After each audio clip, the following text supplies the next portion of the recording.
I don't see no clips.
Oh, so Welcome, fancy. Look at that. welcome to another episode of the Couch Show. What up, my beautiful family on YouTube? How are we doing? Hope we had a great weekend. This angle is like really weird. I gotta get used to it because it's on my surface and it's like looking up at me and all this stuff. It's kind of weird. Yeah, I actually have my tripod like in the car, and it's like All in the set up. passenger seat on the floor. Yeah. Look at you trying to be a YouTuber.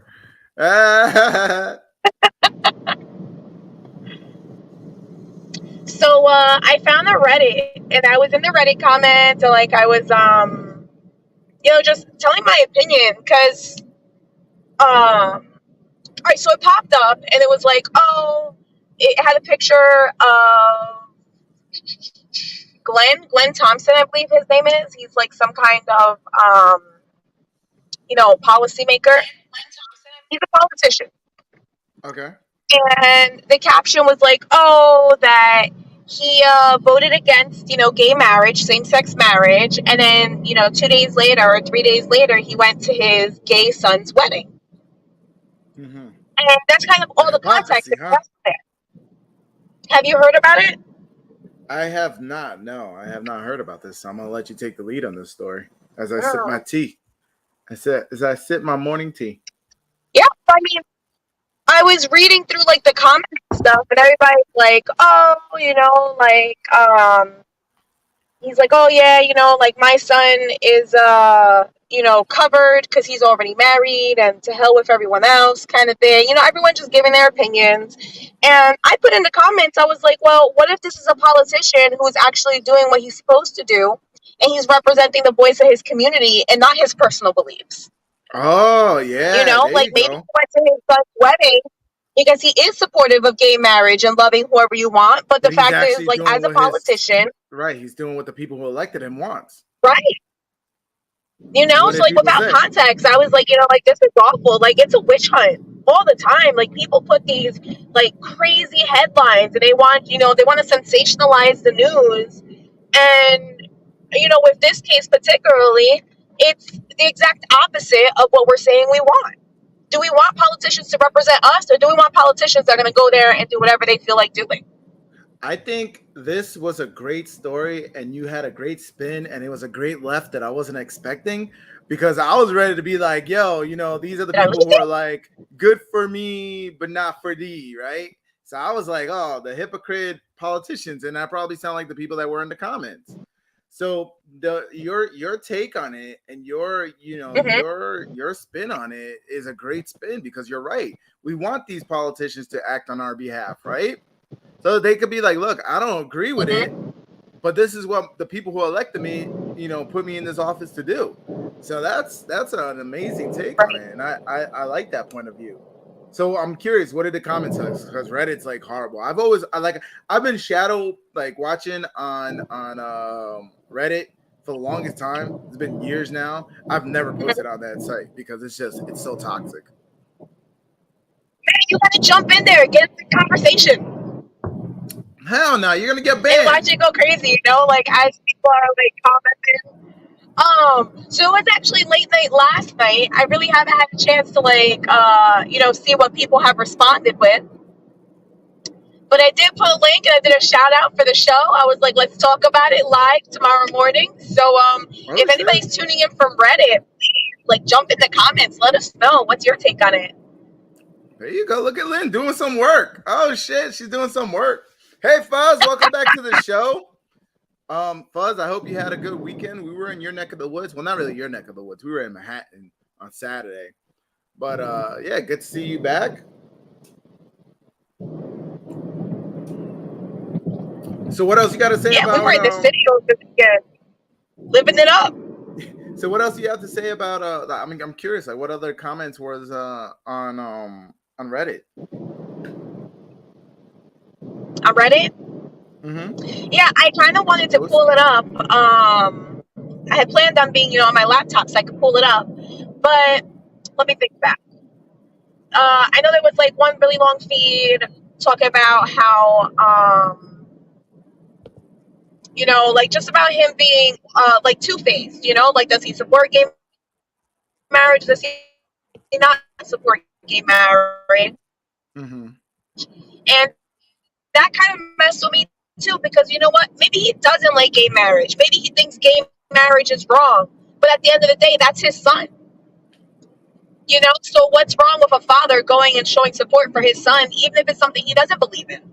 Right. So without the context, it was a story. Gotcha.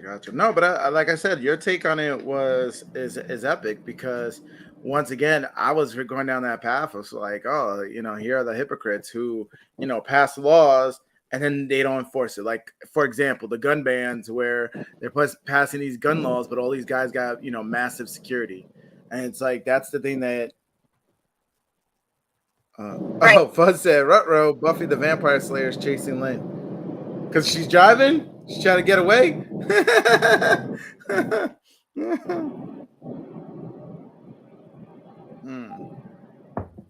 Fuzz said, I sent you an email about Fauci. You're breaking up. He never recommended lockdowns. Am I breaking up, or are you just, because you're driving, your signals drop coming in and out? Probably just driving through something. Okay. All right. So, yeah, I'll go but through that's some okay of the comments. Because you're close, so don't worry about what I'm doing. Yeah, but he sent us an email about Fauci. Yeah. So let me see if I can pull the email up. I'll do this on my phone since I'm still, bear with me. I am juggling. Fauci rewrites history. This guy's up. Listen, I really don't like Fauci. I am against the word hate because hate's a strong word and it's a very strong negative energy. And I don't really want to say that, but I don't really like that guy. And the fact that Disney went and they created like a whole documentary on Disney Plus for him is even more disgusting. This guy's like a liar. I missed that.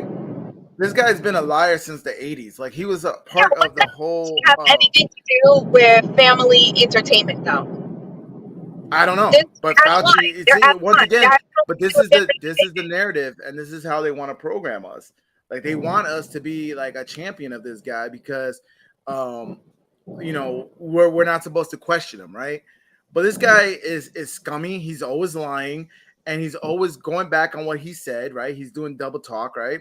He's always flip flopping, and like he should have been fired years ago. I mean, decades ago. He messed up the whole he was around when the whole AIDS pandemic happened, right?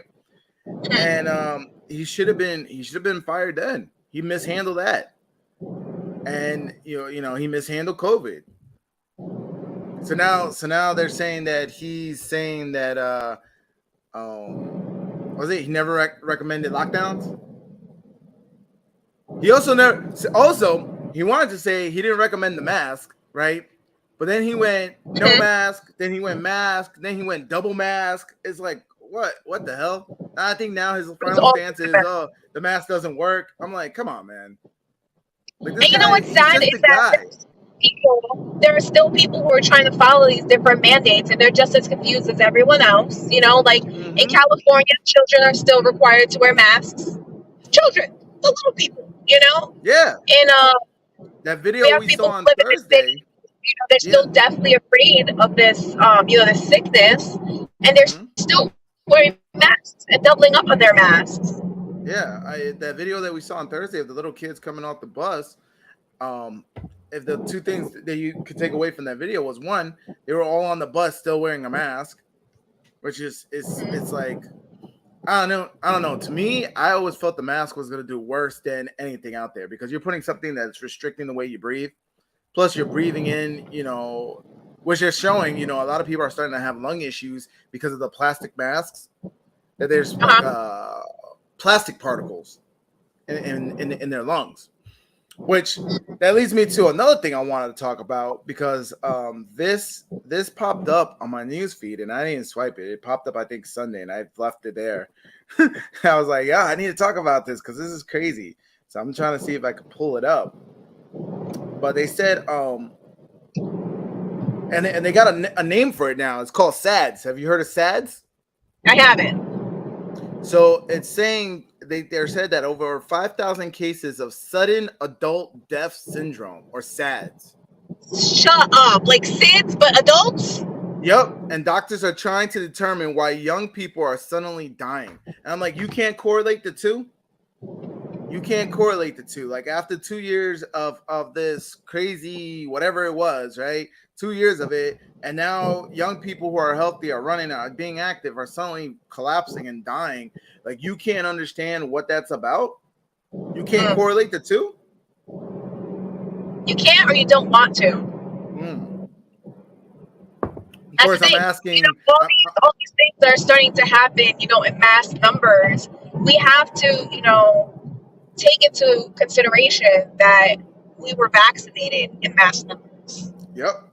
And we are the control group. We are the study group. We are the ones who are going to show the symptoms, and there are going to be casualties. There are going to be complications from this. Right, and at least for the last 6 months, what I've been hearing is the two things that are really going around right now, and you'll start seeing them in articles, and of course they're not correlating to what me and you are correlating it to, but what they're coming out is it's blood clots and enlarged hearts.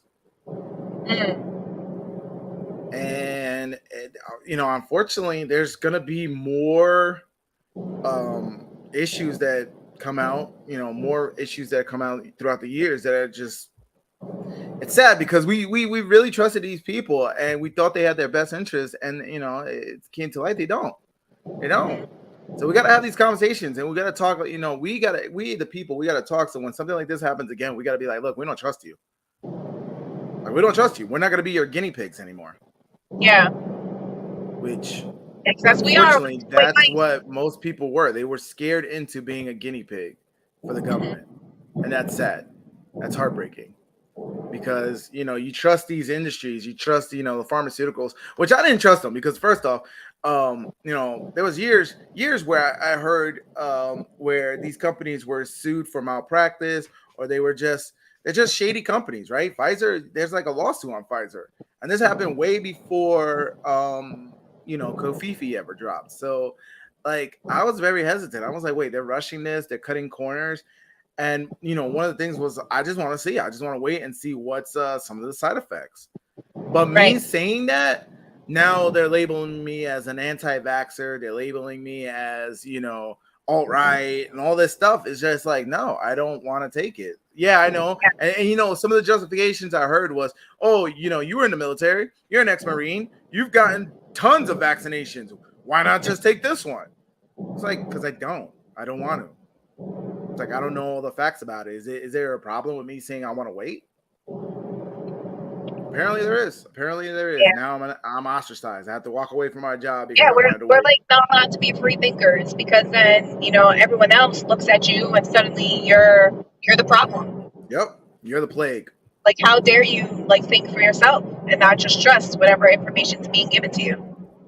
Yes, and then Fuzz just said, I learned a lot about the medical industry when I got my gallbladder removed. They just want your money. You're a walking ATM, 100%. When you walk into a doctor's office, I was talking about this with my mom. Back in the day, we used to have home remedies, right? Where it was like, oh, hey, drink this tea or eat this fruit, and it'll help with your blood pressure, or it'll help with your cholesterol, or it'll help with maybe your blood's too thick. Maybe you need like a natural blood thinner. Drink this, Yeah. do that. Like, that's why I drink certain types of teas. Like I have one that's turmeric and one that's ginger because that's supposed to be good for your heart, right? But we don't talk about that no more. You walk into a doctor's office, they look at your blood results and they say, "Hey, here's this medication. Here's this medication. Enjoy." And they get you Yeah. on a life of medication where you're dependent on that, which I think that causes more problems than anything because like It sure does. I mean, you hear the commercials all the time. It's like, oh, like take this so that you're no longer gassy, but you could die or have like your stomach eat itself or some crazy thing. Like crazy side effect. Hey, You might cuz get the blood clots in your brain. Chi-Chi's on the watch with us. Thank you, Hey, cuz, for watching and riding with us. She said an apple a day keeps the doctor away. Yeah, yeah, they don't say that no more. All those little ditties that you grew up with because it was all about the home remedies and just like that home defense of home medicine. yeah. We don't do that no more. We're in a place where it's like take this medicine, take this prescription, pop these pills. And like I see it with my mother where she's taking, diabetes medication and then I always tell her too, I'm like, I think your dose might be too strong because she'll end up where she's like she needs sugar. Yes. Where she gets like this episode where her sugar's too low and then Yeah. she has to like she'll have a candy bar and I'm like, what's the point of having why are you taking diabetes medication and you're over here eating candy bars? Like, to me that doesn't make any sense. And then the doctors will tell her like, oh, you can't have the sugary fruits. I'm like, but you can have a candy bar when you have this episode? Like, I don't get Yeah, it's that. ridiculous. It's like the doctors won't sit with you and it's almost like that level of like and I now reflecting, I should have appreciated more when a doctor actually took their time to say, hey, let's talk about nutrition, let's talk about food, let's talk about keeping your gut clean, let's talk about what to eat, what's the right things to eat and stuff like that. Because like I said, those little things you do and you create those habits, right? That's gonna last a lot longer than popping these pills. And that's what it is. It's your habits, your Right. day-to-day routines. Mm-hmm. But once again, we don't have those conversations. They're just ready, and that's why, like, it's sad because everybody's like, "Yo, you should have that conversation with your doctor. You should trust your doctor. Trust your doctor." But it's like I really don't trust the doctors because they're getting these kickbacks from the pharmaceutical companies. And honestly, once a doctor puts you on some kind of prescription, on some kind of meds, they don't help you. It's not a temporary solution. Mm-hmm. It's not just, hey, let's get this in, under control. You're going to take this for 6 months and then we're going to revisit it. No, they write your prescription and they're like, that's it. You're on That's it. it. You're on it for life. Yep. Yeah. And it's up to you to start monitoring. Like I do my own blood work. I got my own, heart, like was it the blood pressure machine here? Like I'm monitoring all that stuff because I want to get off that medication, right? And I know that's on me. I have to lose the weight and I have to do the actions on me. But I'm starting to take that steps with trying to get myself off of that because, like you said, once they prescribe it to you, they don't expect you to ever get off of it. Right. Chi said the same with pets. The vets are sketchy. Oh, really? I don't even know that. But I would listen. Once you get kickbacks with anything, then you know where their loyalty lies. Their loyalty is not going to be. Yeah, of course they're getting your insurance. They're getting your money that way. But then they're getting these kickbacks from the pharmaceutical company. So of course their whole they're incentivized to prescribe this medication. Which is a documentary, not a documentary. It's more like a mocku. It was like a drama. It was a TV show that was on Hulu that talked about I forgot which drug it was, but it was it showed how they went through. I think it was called Dope Sick is the name of the show, and it talked about how they went in and this pharmaceutical company pushed heavily this drug, knowing that there was an addictive side effect to it. And so they pushed it heavily, and just the way like they were very like car salesmen and stuff like that. They were like, "Look, I know you guys prescribe this for like pain medication, but why don't you think about this?" And so there was one doctor that was very hesitant, and I think I saw like 1 or 2 episodes, and I kind of fell off. But it was really good because it just showed just how they are, their tactics, where they go into the office, and they got these sales reps, and they're just trying to like really get you to like the doctors to really buy into it, right? And then they're like, "Oh, if you you prescribe this, we'll cut back on this, or we'll give you this, or we'll even give you this, or something like that." Like they're really like pushy when it comes to pushing these medications onto the doctors. And then of course they go and they push it on you. Right. Are the world full of scam artists? Everywhere you look, man. You gotta be, you gotta have that gut instinct where it sucks because it's like I don't want to tell people not to trust people, but you can't be gullible in life either. And I know I felt for it a lot of times where I just got, and sometimes you got to go through that. Like you're gonna get scammed, and it's everywhere. People are everywhere, man. And it seems like the more money you have, the more people are trying to scam you. That's the way it is.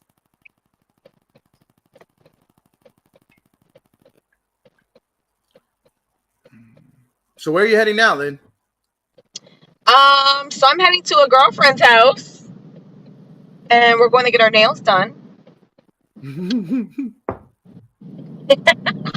I got to. I have a trip on Thursday. I gotta look good. Do you see, Lynn? Your nails look done right now? What do you need to do? I'm seeing your nails as you're shifting, and I'm like, what else do you need to do? This is the thing I don't understand, man. Like your nails look done already. Like you're just spending more money. So all right. So I really need to get a pedicure. My appointment is for a pedicure, but I am going to change my nail color because I want it to match my feet. Okay. But I'm not actually getting a fill or anything because my nails. You're right. I just got my nails done. That's hilarious. You see, but I got these nails done for another occasion. It's a whole thing. You see Lynn driving stick right now. She's driving a Mustang. By the way, if you guys are curious as far as what she's driving a Mustang, and it's souped up, right? Yeah, it's a GT. Yeah, it's like a 5.0 GT. Something. V8. Why do you keep messing with me, Ford? There's like an SUV that keeps messing with me. Gun it. Let's see what it can do. We all want you to do it. Like, got it. It's a V8. Let's see what you can do. And then you see the flashing blue all of a sudden. Yeah, you see flashing blue all of a sudden, and then Lynn's getting pulled over. Oh man, that's hilarious. So, a quick story. Lynn, when she what was it? When you were 16, 17? Yeah, I was like 16, 17. I drove back a little Geo Tracker from Virginia, and I brought it up for her so that she can, have her car to get around. But it was stick, and like she refused to drive it to one point where she was like, "I don't want it no more. Just donate it or something," right? Because it was like at my mom's apartment complex, and the apartment management was complaining. So I was like, well, I can't go back up to go get it, right? I drove it there once. If I drive it back, I'll probably break down or something. So I was like, well, let's just donate it, Cars for Tots or something like that. Mm-hmm. So I told her, though, I was like, yo, if you would have kept driving that, now you're driving stick. If you would have kept driving that thing, I think you would have still have it today. You know what's crazy though? What gave me the confidence to drive this car specifically, it was having that car. Yeah?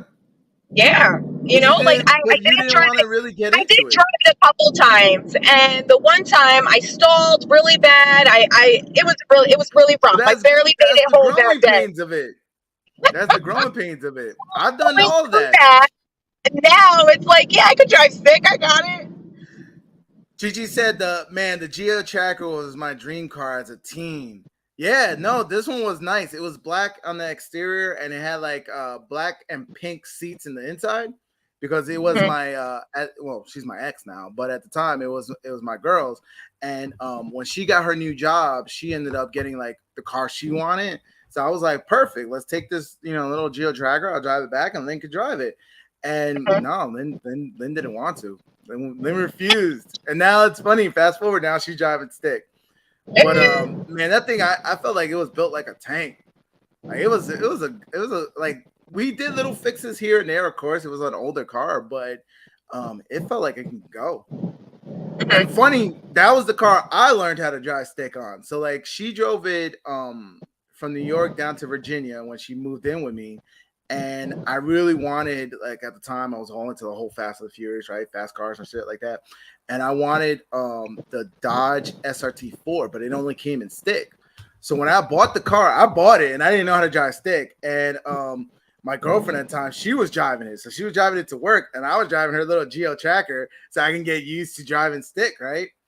And everything that Lynn said, that happened to me. I stalled. I did all that stuff. Especially on hills. Hills sucks. Oh, but it gets frustrating because it's like, well, now, like, But always see, once again, that's a great story for persistence because if Lynn would have stayed persistent, I'm telling you, that car, she probably still would have that car to this day.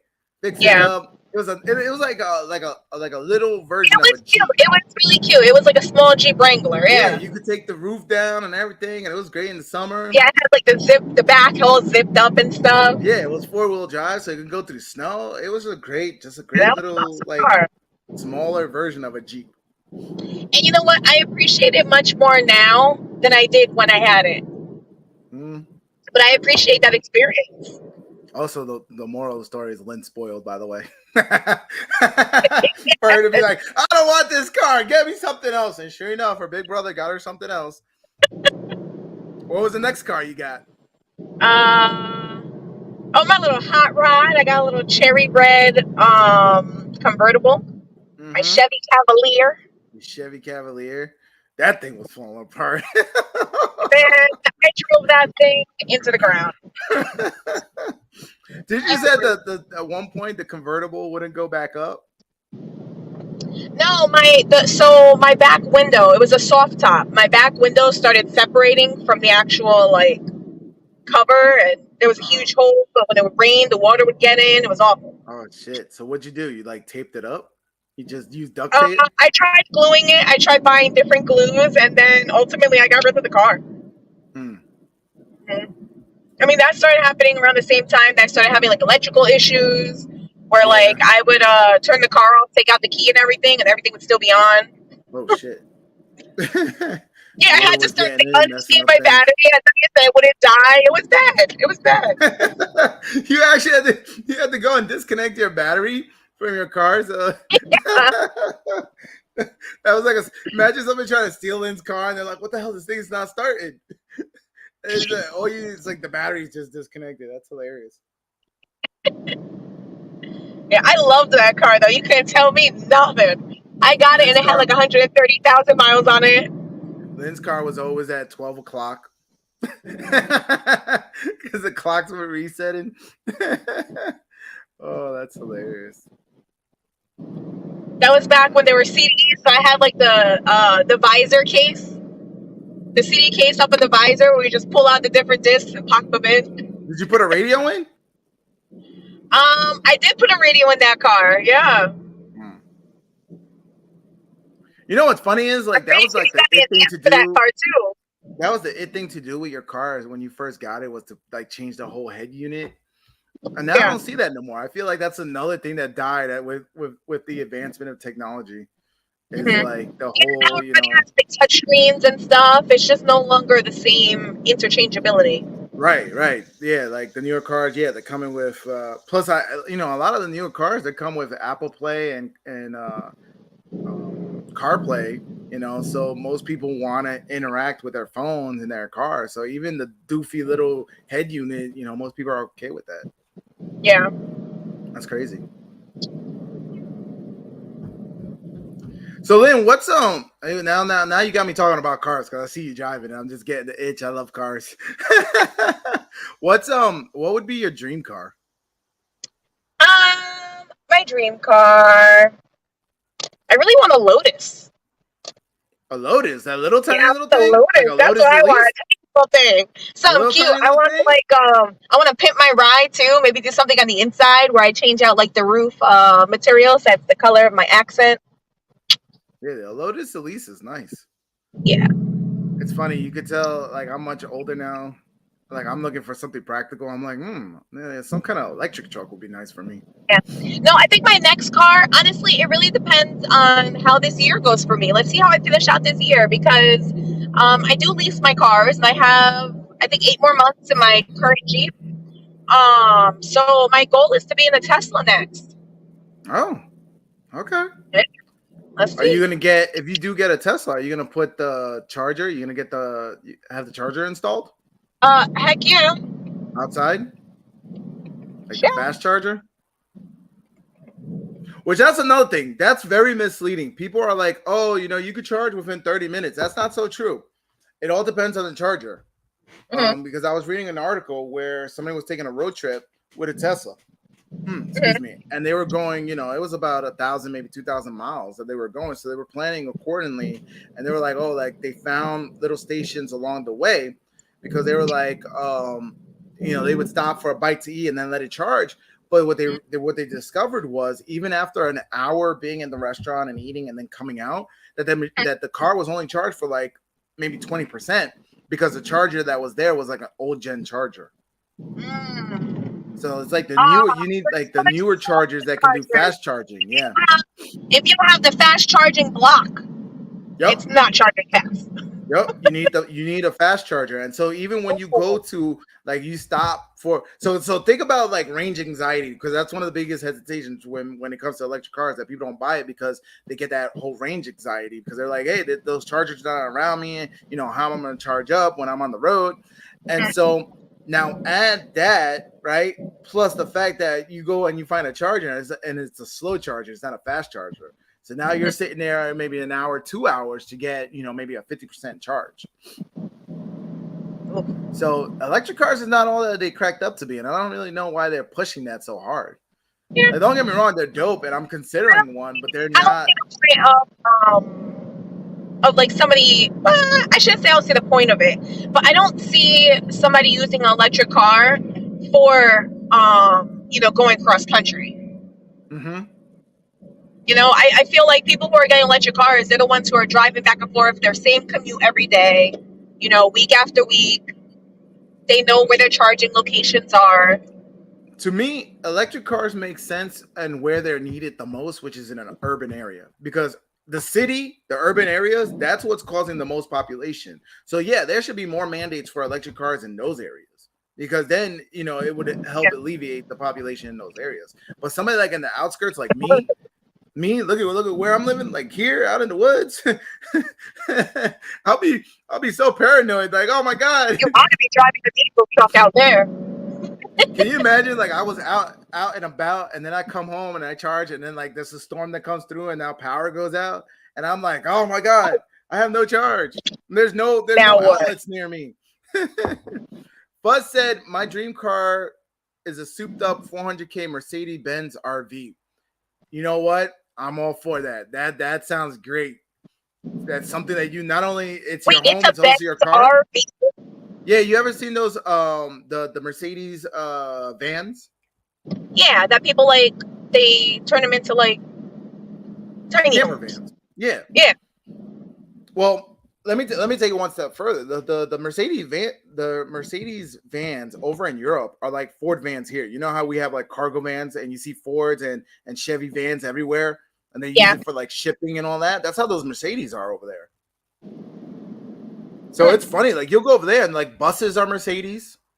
Because I remember when I went over there, the bus there, and I was like, whoa, this is like an upgrade? And this guy's like, nah, these are common. I was like, oh, okay. I thought we were like a rock star because we were in a Mercedes like bus. I was like, oh shit, this is cool. And then you see like all the buses are Mercedes. American, they're common. Yeah. So it's like they're like, no, these are common over for us. So yeah, but Fuzz wants a 400K souped up one, which 400K, you think that's a lot for like an RV, but that's like the common price for an RV. These guys are I know my buddy, he got a one that he's upgrading his, like the one that he pulls, he's upgrading his RV for one that he can actually just drive, so you don't need the car. And he said like he paid about that much, and he's doing like a 30-year mortgage on it.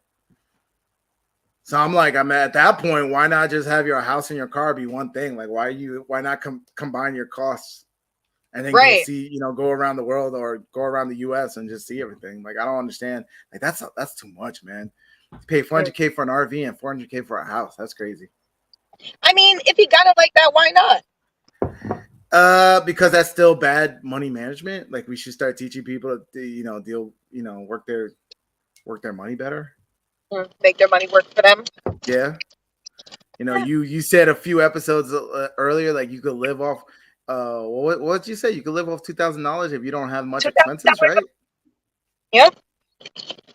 I'm calling BS on that. How you living off $2,000 a month when you're getting petties all the time? Your nails are literally done right now. I don't pay for my mani-pedis. Oh, you don't pay for them. Okay. Right. I don't pay for my mani-pedis. Yeah.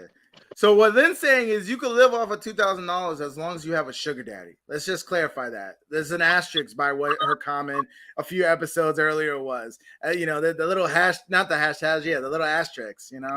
Like her batting record has a star on it. Like, yeah, you can live off $2,000 as long as you have a sugar daddy who makes six figures and is willing to spend money on you. That's okay. You know what? I'm not even gonna defend it. Okay. As long as you got a sugar daddy. Yeah. She said I need a sugar daddy. Yeah. Lynn's gonna write the novel. She's gonna write the tell all on how to get a sugar daddy. Because then that's how she can live off of $2,000 a month.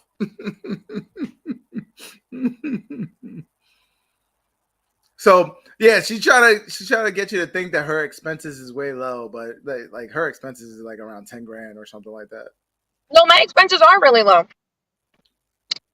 It's your antojes that are really high, and that's right. taken care of. Your antojes, right? Your desires, your I'm telling you, my sister's spoiled. And unfortunately, like that started with my mother, that started with me, and it continued on with now her sugar daddy.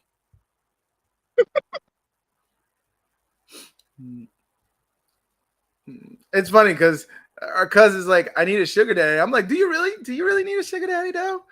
Like, you got a job, you're doing your thing. Like, you really need a sugar daddy. Ladies are never happy. They always want more and more and more.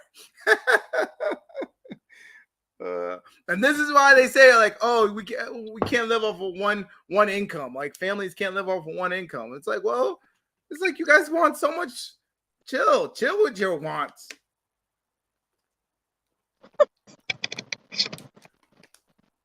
Listen, as long as you know, like, there's a clear understanding between what you want and what you need, you're good. Like, all my necessities are really, really, really cheap. My wants, on the other hand, I do like nice things. I do. Yeah, but that's the thing. That what you're saying, you just dilute, you negated the whole thing by saying, like, you right now, you're literally saying you don't have any control over your wants because you like them too much. That's not true. That's not good advice. That's not what I'm saying. Sure. I don't give in to every single want. Like, I could go and, apply for a bunch of credit cards and, rack up a bunch of debt. I could go and just say, fuck it, and spend my life savings. Like, I could go and say, hey, you know what? I want a new house. Let me sell my house and buy a new house that's more expensive and more work. But I choose not to. I do have to give you credit. I will give credit where credit is due. Lynn is notorious for buying things and then returning it. So she'll do something where she'll go shopping and she'll go on a whole shopping spree, and the next thing, like, there'll be bags. I'll come see her, and all her bags are like lined up, and I'm like, "What's all these bags?" She's like, "Oh, those are all my returns I have to do." I'm like, "Are you serious?" So she is notorious for that. But then I've also gotten a lot of free stuff from Lynn too. So I don't know. I gotta, call it like I see it. That's so funny because that's your experience. That's any of them. Like, oh yeah, has Lynn ever given you anything like really cool? I'd be like, hell yes, and it still had the tags on it. Mm-hmm. I got a nice dryer downstairs. Well, you saw my 2 IKEA bookcases. And there was nothing My 2 wrong with that IKEA dryer. bookcases that I'm like, yeah, you're probably gonna end up returning those. Yeah, probably. Yeah, so I've had them for a couple months. I haven't built them. So I heard that Amazon, I'm notorious with returning stuff on Amazon. Like I'll buy something, and if it's not to my liking, you're going back.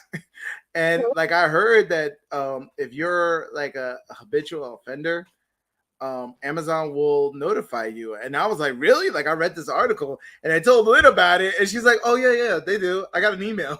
I was like, what? So tell them what the email said. I so badly want to pull up the email. Let me find it. Amazon. Because you can return anything. Like Amazon is so lax. Same thing with Walmart. Like you can return. And so it's like hell is paved with people building IKEA furniture. Hey, I got IKEA furniture. I'm like, look, I got kids. Like I know they're gonna go through the furniture. So I bought them an IKEA bunk bed. I buy listen, I know what it is. It's something that they could mess up and I can throw away. Their design is not bad. It's just their what's the word I'm looking for? Their reliability. They just gotta be a little more reliable with their furniture. Not even. I think a lot of people have difficulties putting their furniture together. That's the part that I think that's what Buzz is talking about too. Building it.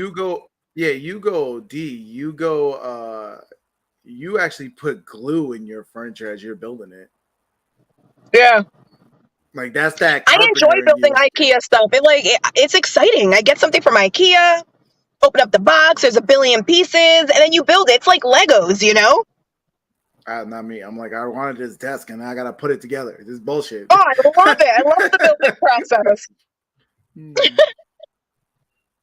But Legos is funny because I was building a Lego set the other day with my youngest, because we went to Legoland. Of course, you buy the Legos and come home and we do it. And kids are the hilarious when it comes to Legos. Like they love Legos, but when they do it, like all the pieces are not put together right. And I don't mean like they're following the instructions. It's just like how like the pieces are supposed to connect and you gotta push them down. Yeah, they don't do that. Yep. So you'll see the piece and there's a gap. I'm like, what are you doing? Like you gotta push these pieces down. And it's not just him, because his brothers did that too. And I'm like, why do kids do this?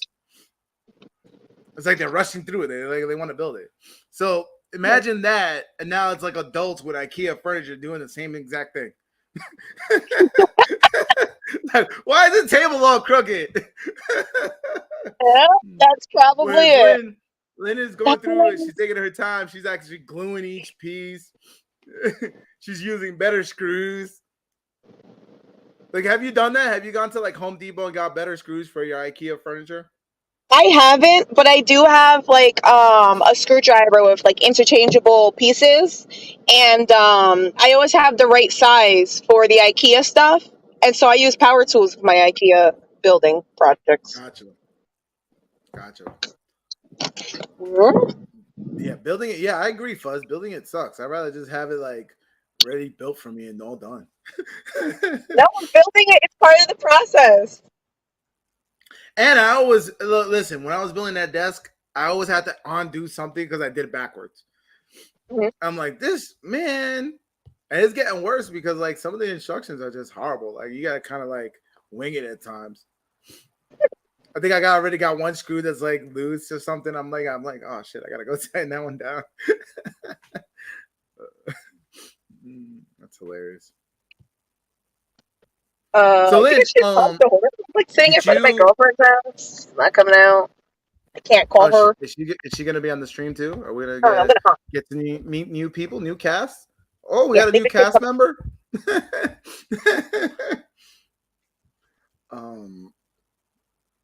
So over the weekend, did you hear that it was Comic-Con? The San Diego Comic-Con? No, I didn't. The really big Comic-Con with all the new trailers and the new shows are announced. Where? In like California or something? Mm-hmm. San Diego. I just Okay. said that. San Diego Comic Con. Pay Oh, I attention. missed that. Pay attention.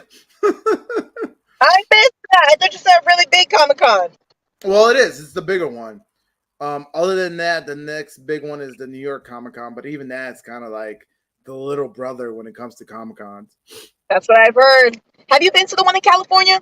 I have not. No, I would love to go to that and go to one of the Mm. panels because when you go to the panels, you get like sneak peeks. Yeah. So Yeah, my yeah, first Comic Con, I went to shit. What was the name of it? Oh, Once Upon a Time on ABC. That's what was big at the time. oh, you went to their panel? Yeah, so that was That's pretty cool. cool. That's Yeah. cool. Yep, I got a sneak peek of like the upcoming episode. It was awesome. I'm like, after this Comic Con, I'm like, man, I feel bad for anybody who's like a DC fan because like they barely announced anything, and here's Marvel. Marvel's not like lining up the next like 5 years of movies. They're like, oh yeah, Phase 4, 5, and 6, and then DC's like, we have Shazam. It's hilarious. There was a couple of trailers that I liked. I'm curious, Fuzz. I know this is your wheelhouse. If you watched any of the trailers and of any of the movies and shows that are coming out, but there was one that was coming out on Netflix called Sandman, and it's supposed to be like the guy who like brings you dreams and stuff like that, right? And I think it's based off of a novel or a comic book or something like that. But it's on Netflix, and it looked okay. I was like, huh, that was interesting. I know they showed the new trailer for the Game of Thrones spinoff. Mm-hmm. Are you gonna watch that? I haven't seen the trailer for it. I didn't even hear about it. Would you watch it? Because I know you were a big fan of Game of Thrones. I really did enjoy Game of Thrones. I'd be up to watch it. Yes. Will I watch it? Maybe in a couple years when I like binge watch it one night. I don't know. Did you watch the last season of Game of Thrones?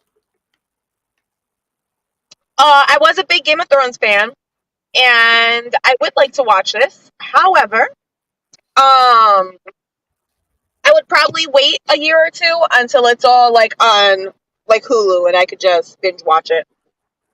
Like watching it every try to catch it every week or whenever it comes out, that's annoying to me.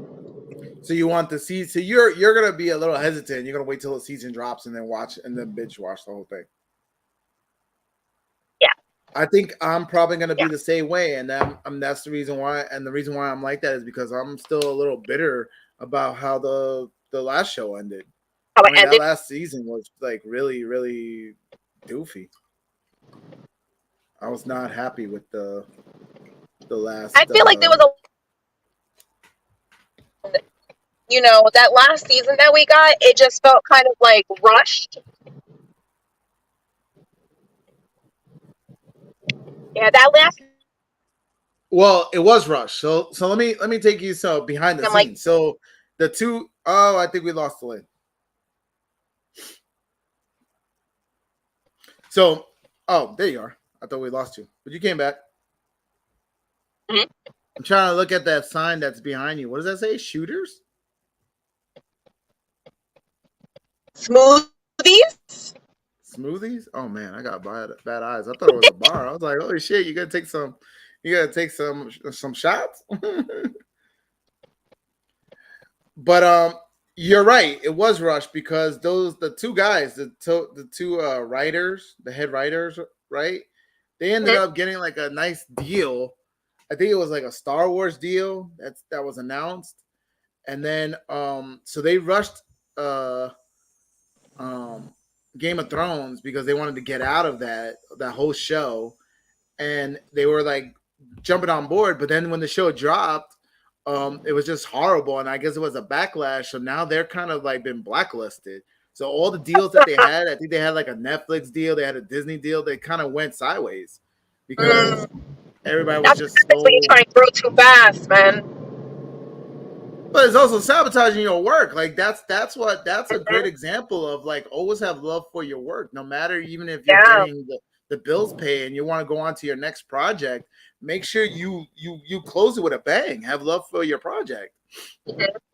Because the people who build Oh, you that's up great. are the same people who will tear you down. I know, Fuzz, heartbeat. don't get my hopes up, Fuzz. Do not get my hopes up, Fuzz. Fuzz said What some do say you say? they What do you say? might redo season 7 and season 8 of Game of Thrones. Don't get my Really? hopes up.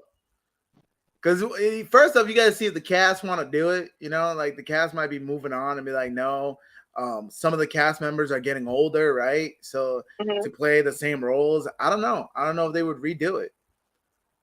I would think what they need to do is the guy, because they're based off of the books, right? And I think the last books weren't written yet. So what they need to do is they need to like really put some fire on the creator's ass and be like, yo, finish the books, and now we have the final books, and then go back and then finish the show with the final books. But supposedly, like I guess they said that he told HBO like how the books were supposed to end. So that was the ending that he was planning on writing anyway. I don't believe it. I call BS on all that shit. I feel like they just rushed it and they were like, "Yo, we want to go on to our next project." Mm-hmm. They got that money in their eyes and they were like, "Ooh," they got greedy. I'm But telling also, you, Game of Thrones was, a few years in the making. Like, how many seasons was it? Like 9, 8, 9? 8 seasons. It was 8 seasons. Yeah, so I mean that's a long period of time. That's almost a decade that you're working on a project. So I Well, get it. I get like the but burden it's of still feeling like no, but that. it was still that project was the project that got you to where you were. Right? These guys were kind of like no names, and Game of Thrones kind of lifted them. So it's like, once again, don't forget, you got to stay humble. You got to remember where you came from. You can't forget that.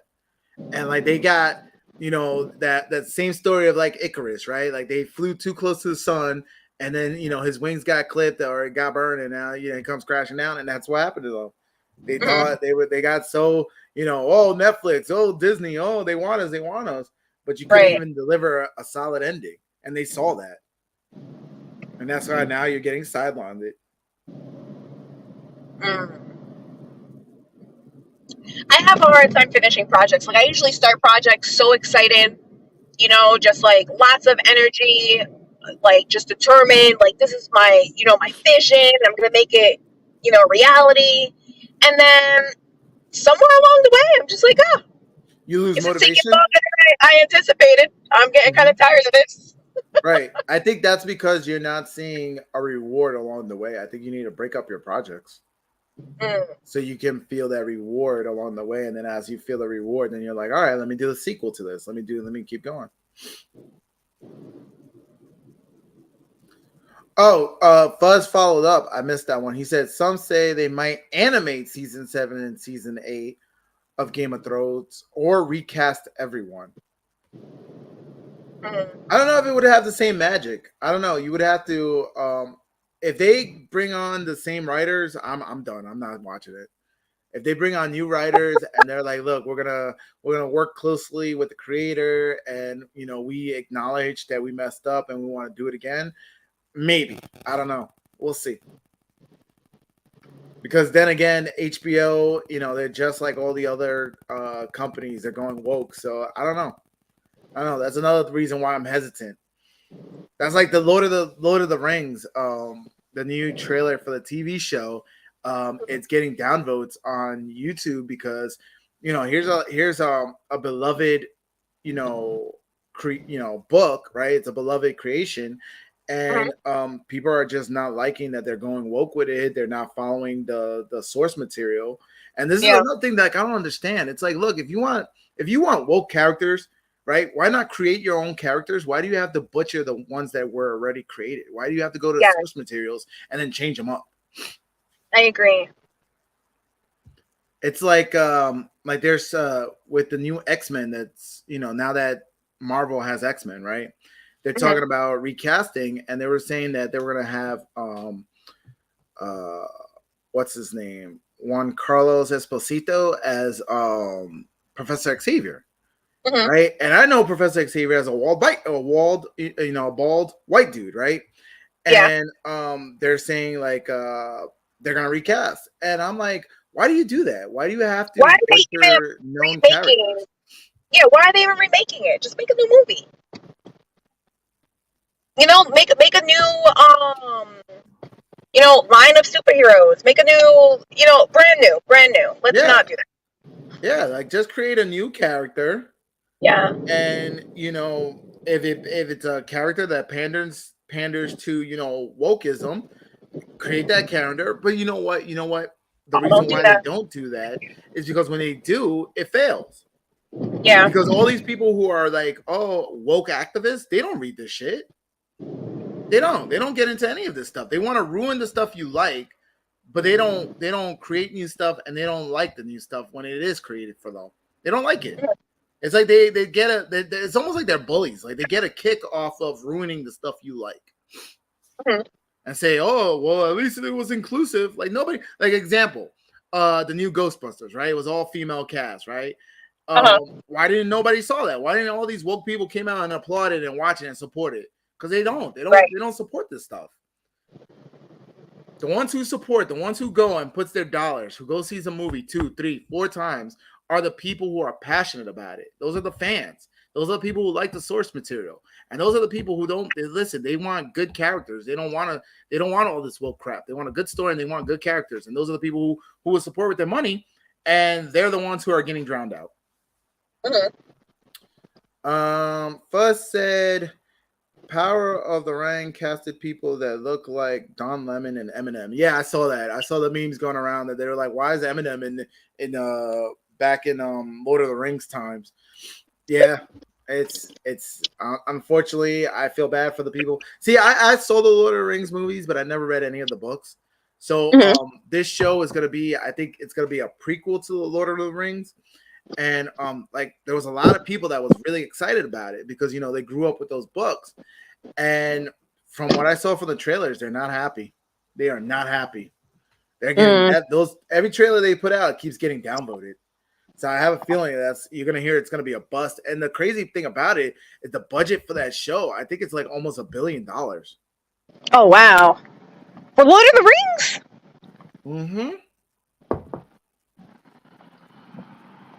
Lord of the Rings. I hope for it, but we'll see. Because again, you're right. Like whenever they, change the characters and try and apply the whole woke culture to it, it changes it. It's just not the same. You don't have the magic anymore.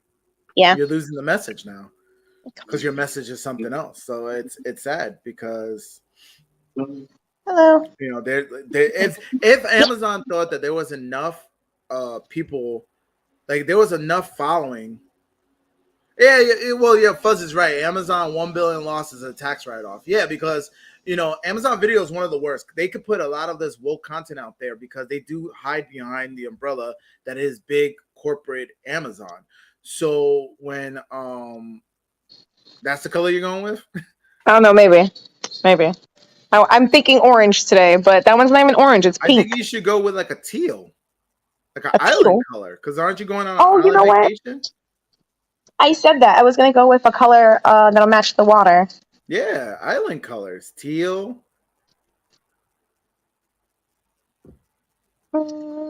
These colors. Mm-hmm. One of those colors. I like that. Hi, my love. Fuzz said, I want Tiffany blue. Yeah, so does Fuzz. I mean, so does Lynn. Tiffany blue. Yeah, Lynn wants Tiffany blue too. In a nice bag, though. Like, you want to say hello?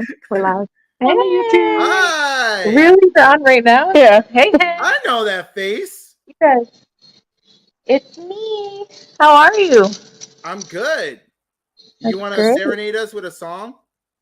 We're in the nail salon, so I think that would be Go ahead and serenade us. She's inappropriate. Going live in the salon. She has a beautiful voice. I'm hoping that one day she'll be a guest on the show and she can sing us. Oh, yeah, be a guest. Is this an official invitation? This is it. Yeah. I was going to sit on your porch. Welcome. I pulled up at your house and I saw you reversing out. I was like, oh, okay, I'll follow her. Are you kidding me? Yeah, she has a beautiful voice. Yeah, I was trying to. Oh yeah, shout out your Instagram. Oh yeah, shout out your Instagram. Tell them to follow you. Yeah, so my Instagram is at YENI.sings. So like sings as in la la la la. So yeah. There you go. Yenny sings. YENI.sings. She's so shy. All these colors are like the same but different, and it's really hard to choose. I tell her like she should go out there Oh, and that like is very do similar. like just sing in public I and just love like that get herself purple. out there, like do the Purple, videos that way. actually. But she's But yeah, it's hard to choose. Depends if you want to go more towards the Hey, welcome to the show, Tadashi. Hey, welcome. So I am out and about today, guys. I am not home in one of my brightly colored rooms. Trying to get ready for this weekend. He's laughing because he's like, I thought Lynn looked different. No, that's her friend. But they could be like twins, right? Because they look the same. I kind of like these two. Are they too close together? Are these two too close together? I like the one on the left for me. The higher one or the lower one? The lower one. I like the lower one. Okay. The lower one. If my opinion matters. My opinion never matters, by the way. No, I let you choose. So show your friend again because they're saying that you and her look the same.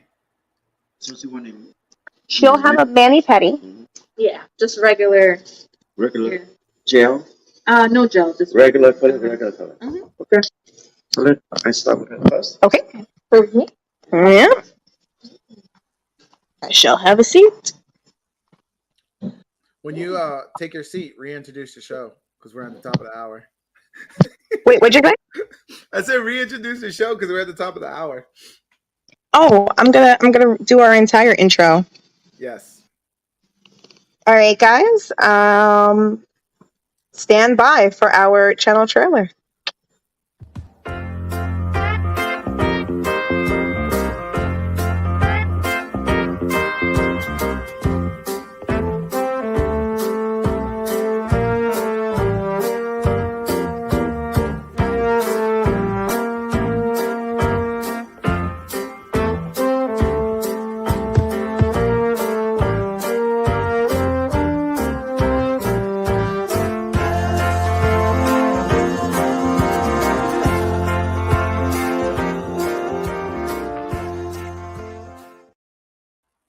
That's kind of cool that you could do that on the fly. Yeah. I was like, wait, what? What are you doing? Lynn is trying. Lynn is really motivated with you guys. I gotta tell you guys, your comments really resonated with Lynn. It resonated with me. It resonated with my mom. And so Lynn's been going back and she's been really tagging up the videos, really trying with, as you can see, the trailer.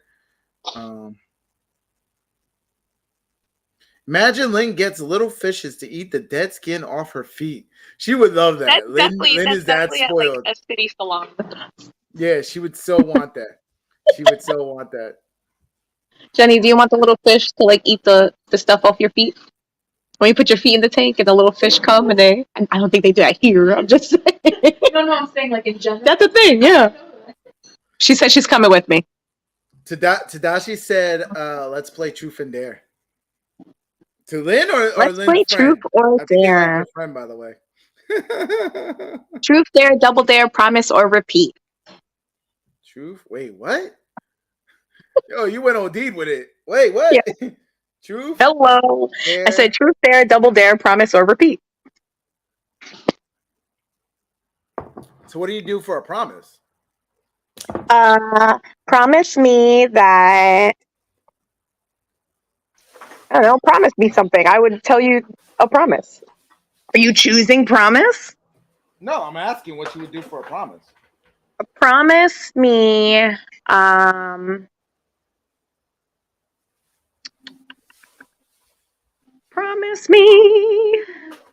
promise me that we'll do the show on Thursday. You're leaving Thursday, aren't you? I know, but I'll have already landed by the time it's time for the show. Thursday's actually going to be a road show because I think I'm driving too. So I might be driving then too. So we got to figure that out. That's going to be really weird. I actually completely forgot about the show today when I told my girlfriend that I was going to get my nails done. I was like, oh yeah, I'll make the appointment. And then last minute, my other girlfriend called me and was like, hey, can you take my daughter to the kindergarten screening? I was like, yeah, sure, of course I'll do that. So I've just been on the move all morning. See, but you see, and I'm trying to give you kudos. I'm really trying to give you kudos by saying, "Hey, Lynn is really trying to get the show going," but Lynn still hasn't scheduled this on her phone to remind it's her scheduled. Tuesday morning, like, "Hey, the show is today." It's scheduled. The problem is, like, it's summertime right now, so my days are blending together. Like when school starts again, the kids are back in school. I know the day of the week. I know, like it's different. Well, it's different. Yeah, that's why you need to have something that goes off at like Yeah, man, it's summertime. My kids are at their dad's house. Like, day of the week, time of day. So wait, so it was Truth Dare, Double Dare, Promise, and Repeat. What's Repeat? I would just say it again. So I just keep saying Repeat, and you'll just keep doing it. Yeah. That's like with my kid when I'll say something to him, and he'll just be like Uno reverse, and then I'll be like cancel card, Uno reverse, cancel card, and we'll just keep doing that over and over. It's like that's what you would do. You would just keep saying Repeat over and over. Yeah. I think you're only allowed to say Repeat twice. All right, so what's the difference between a dare and a double dare? A double dare is supposed to be even more like, oh, Okay, so Tadashi wants since you're the reason why I'm asking is because Tadashi's like, since you're outside, he was like, now give her some dare. So we should dare you as the show, dare you to do something crazy right now that you're outside. No, let's see, Tadashi. What are you trying to do over here, man? Trying to get me in trouble? Trying to get me kicked out of the nail salon? This is my regular spot. Please don't get me kicked out of here. No, we're trying to get you to act a fool. More so than walking in while I'm streaming. What you should do is get on the first and start dipping like you did on Saturday. Well, reference Saturday we went to a day party in Manhattan, and so we went to a brunch, which Lynn was supposed to pull up the videos. I was part of today's episode, and then she decided to go get her nails done. But yeah, we went to a day brunch, which was nice because it was 50 per person, but it included admission, included like what was it? An entree and a drink. Yeah, we did like a pitcher of mimosas. Yeah, 2 bottles of mimosas that between the 3 of us, it was great. And then what else? What else did it include? An appetizer, entree. Mm-hmm. And we had like a VIP section, like a little table area, seated area.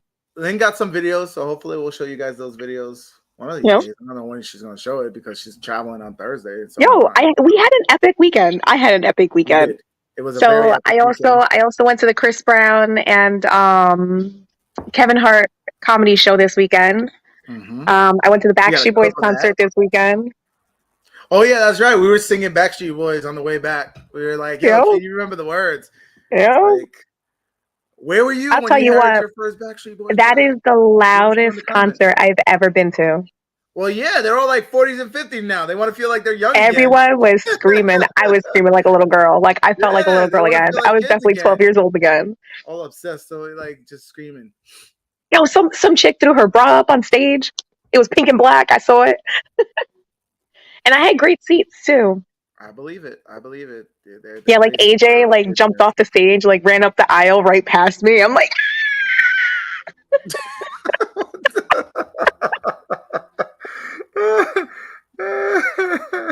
oh my God, no, Lynn would do it, but her friend wouldn't do it. Her friend is like, oh, there's a dare. Ask your friend to play hopscotch. I would love to play hopscotch, except I can't. No, she's already getting her nails done. Yeah, she's super shy. Like they're complete opposites. They look the same, but they're complete opposites. Like Lynn is an extrovert. She's like more of an introvert. I got you. I do it for the fans. Do it. You got to do it for the show. Now you're out and about. Listen. They're daring you. This is Akinator. Akinator with Dare 1. So Dare 1 is hopscotch. We lost you, Lynn. Did I lose the show? You guys are still here, right? All right. So it's just me now. Oh man. Oh, here we go. Lynn's coming back. All right, here we go. Lynn's doing hopscotch. There we go in the middle of the story. Yeah.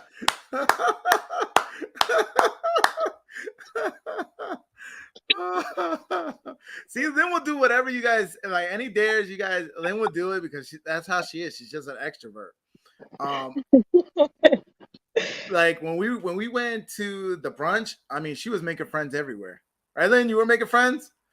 I was, yeah. She was dancing on the furniture. She was making Yeah, we passed friends. this one. There was like one section in VIP we passed, and the girls were like standing up on the couch dancing, And and she I just went up and commented, started and they dancing. were like, "Come on!" I was like, "Heck yeah, come on!" And I was up there Yeah. dancing with them. Um, So Fuzz heard that Dave Chappelle appeared at the Chris Rock show. That was not the show I was at. it was Chris Rock and Kevin Hart, right? That was your show. Yeah.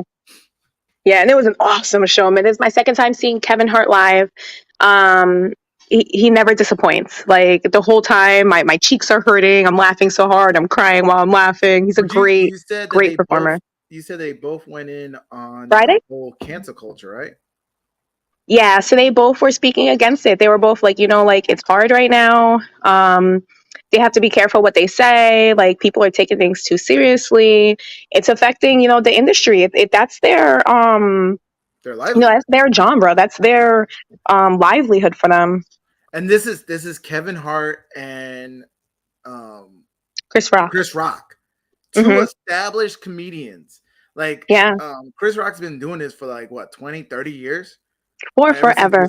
Chris, like, you know what? Yeah. He got into more into like his parents when his parents were growing up. They were born in the 30s. And, like they actually faced real racism. They faced real issues. And he's just so proud because his oldest daughter is going to culinary school in Paris.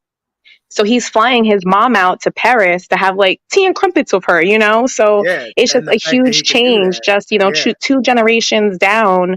Now you have somebody who's, in culinary school in Paris. Like, what? That's crazy. And Lynn actually captured that. She put that on her channel, the little clip that she had, but they talk about that. They acknowledge their blessings and they're like, look, there's if you put your mind to it, there's nothing that you cannot do. And they're products of that. Like, look, we went against the narrative. We're still going against the narrative and we're making it because we believed in ourselves. And so that's really all. Ultimately, at the end, that's all you have to do. And Lynn has that clip on her channel. Shout out to her channel. Fuzz wants to know: did Chris Rock talk about being slapped on national TV? He did. So Chris Rock came out, and the first thing he said was like, "I just want everyone to know, I'm okay." He kind of made light of it in that way. He didn't really go in on Will Smith. He did at one point mention how. Actually, no, Kevin Hart was the one who mentioned how, people are just, they're losing their shit. They're losing their shit. In general, it's a lot of pressure, especially now with everybody going woke. Everyone thinks you should be saying this, you should be saying that. And, Will Smith is a good example of someone who in our society we admire. We've held him up because he does, he has values and he has stuck to his values throughout his career. So for him to lose it like that and slap Chris during the awards, like it was uncharacteristic of him. That wasn't him putting his best foot forward. That was his moment of insanity, And he also said it like, we slip up, man. We all make mistakes. We slip up. So yeah, so let me see. Any other questions that we got now that we got Lynn on the hot seat? No, but that was cool. Like, so we did that. So that was Friday, right? And then that was Friday. Went out Saturday. We went to two day parties. So by like 8 o'clock, 9 o'clock, we were exhausted. We were trying to go to Morristown afterwards, but then we tapped out. We went for some. It was too much. It would have been too much. We went White Castles and went home. Mm-hmm. No, but yeah, so we because the building that we went to for the originally we went to a Columbia party. It was a Columbia party, and I saw it on Meetup. It was like $20 to get in the door, and but that was like a club within a club. So then we were like, hey, while we're there, we might as well do the brunch. Mm-hmm. And so yeah, that was kind of cool. The brunch, and I love brunch. Brunch is my thing. Yeah, that's my so thing right there. Some more brunch. It's daytime. Day parties, mimosas are my favorite drink. Like I'm about a brunch. Day parties. I'm all about that. Yo, that day party was lit. They had this guy that was drumming, and he was like drumming to the beat. Oh, it was so cool. Going around, and like I think that was like the most guy there because all the girls were running up to him like, oh, I want to do the drums. Yeah, I want to drum on your drum. Yeah. I was following him. I didn't get to drum on his drum. Womp womp. Yeah, you didn't get a chance. Yeah, it was weird though because like I didn't want to interrupt. He kept going to like groups of people who were like celebrating stuff, and I was like, I'm not really with that group, but I want to get in there, so I'm just gonna stand here awkwardly and hope we make eye contact. It didn't work. And the music was on point. He had a really good mix. Like he was all genres of music, and that's why I caught the photo which was shit. I put it on my Instagram. Let me look it up. But yeah, no, the music was on point and it just set the mood. It set the tone. It was like music is the answer or something. Yeah, music is the answer. Yeah. Yeah. And or something like that. Yeah, I'm gonna go. Wait, how do you go? Man, I don't know how to use it. Man, I don't know how to use no Instagram. You have to go to your feed. Yeah, how do I go to my feed? I don't know how to go to my feed. Yeah, music is the answer. That's what it said. And it just resonated with me. That's why I took the photo and I posted it because it was just inspirational words. But I loved it too because like when we were downstairs, we heard the beat and me and Lynn were like, we started going. Hey. And then the person who was with us, he was like, yo, I'm guessing you don't get out much because you're like really getting excited. And I was like, no, I just love life. And then it was crazy because as we were saying that, one of the bouncers there, he was like, amen, I'm on the same way, blah, blah, blah. And he started talking about that. So it's like, once you get out of your shell, you just go around with a smile on your face and you enjoy life. I'm telling you, people gravitate to that. Positivity it's addictive, man.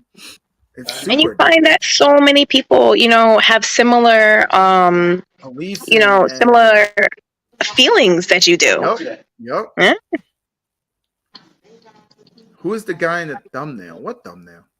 Which thumbnail? Akinator, which one? Oh, the thumbnail is it's a thumbnail for the video. It's Glenn Thompson. Oh, we talked about him. So he's the one we started talking about it. Yeah, people are starting trickling in. Let's talk about it again. That was what you wanted to talk about. That's what the episode's supposed to be about. Yeah. So he's like a politician, and he voted against gay marriage. And then 3 days later, he attended his son's wedding, his son's gay wedding. So, it was on Reddit that I found it, and people were going in the comments about he's being hypocritical. How is he voting against gay marriage, but he's like going to his son's wedding? And, I jumped in on the conversation. I wanted us to talk about it here today because there's different ways of looking at this. There wasn't much context around it. It was just the headline. But, this could be a politician who, he's voting, not his voice, but he's representing the voice of his community. He might have been voting against gay marriage because that's what his community wants. It could be that he's against gay marriage, but he loves his son because at the end of the day, that's his son. And he went to the wedding because, that's family. Right. So there was just so many different ways of looking at it. And I just feel like people are crucifying him like, oh, how can he do this and then do that? But, there's always two sides to a story. There's always more to it. Right. And I love that spin, and I'm glad that you brought it up again because in the very beginning I was like that. I was ready at the beginning of this episode, I was ready to throw stones. And the fact that Lynn put that spin on it and she put that perspective, that's the reason why we need to have these conversations. We need to talk about things. We need to talk about why things, certain things are happening. Even if you don't like, why something happened, but we got to have that deep dive conversation and talk about it. Because you get another perspective and another outlook on it. And like, once again, I was one of the ones that I was like, right at the beginning of the show, I was like, he's a hypocrite. How dare he does this? These politicians, they always do stuff like this. And, Lynn is right. Maybe he's doing what he was hired to do. Those are his constituents. They want him to do that. No matter what your belief may be, he still has a job that he has to do. So You know, that was a good take, and I can only imagine, you know, Lynn's comment, you know, being very logical, saying, "Hey, this." I can only imagine the names and the reading and all the crying and the hacking and screaming that's going on Reddit right now. That's why I don't post nothing on Reddit. I really don't. Lynn's like, "No, we need to go in," and then post it, and then she tagged the show, so that was actually kind of cool. Yep. Yeah, so they're kind of cool, you know. Maybe we'll get a few more views from there, and hear some other people's perspective and see why they're going in on him on Reddit. Right, because you know, the crazy part about it is like Lynn went with a very neutral take, right? Very neutral. Not that should not be a controversial take. And I guarantee there's somebody. If you go back now, I'm guaranteed somebody went in on you. Yeah, somebody's upset. Oh, how can you say that? Yeah, and it's funny too because like the side that's supposed to be the sides of tolerance is the one that's like most intolerable. It's like if you go against what we're saying, rah, we're gonna destroy you, we're gonna cancel you, and all that. Which is exactly that leads back into what, you know, Chris Rock and Kevin Hart was talking about, you know, cancel culture and how toxic it is. So that's cool. That's cool. So Lynn's now getting her feet done. If you don't know that, she went over to the chair. Lisa N, welcome to the show. She said, "Wow, USA is so cool." Well, thank you. I would love for you guys to come on and show us, you know, where you guys are. Let me drop the link again because I know I have the link saved. So let me drop down. And if you guys want to come on and show us a tour, play a little double dare. Oh, no, not double dare. Truth or dare. No, truth, dare, double dare. What is it? Truth, dare, double dare, promise, or repeat. Yeah. So if you want to jump on and get get your choice, because Lynn will give you, because you guys dared her.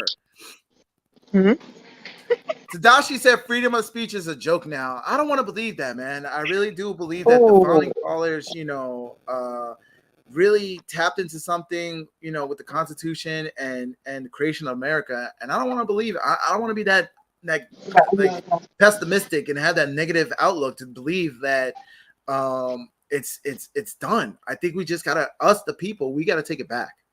We got to take the narrative back. We got to take the culture back. We got to take it, you know, we got to take it back. And I believe that there's people who want that.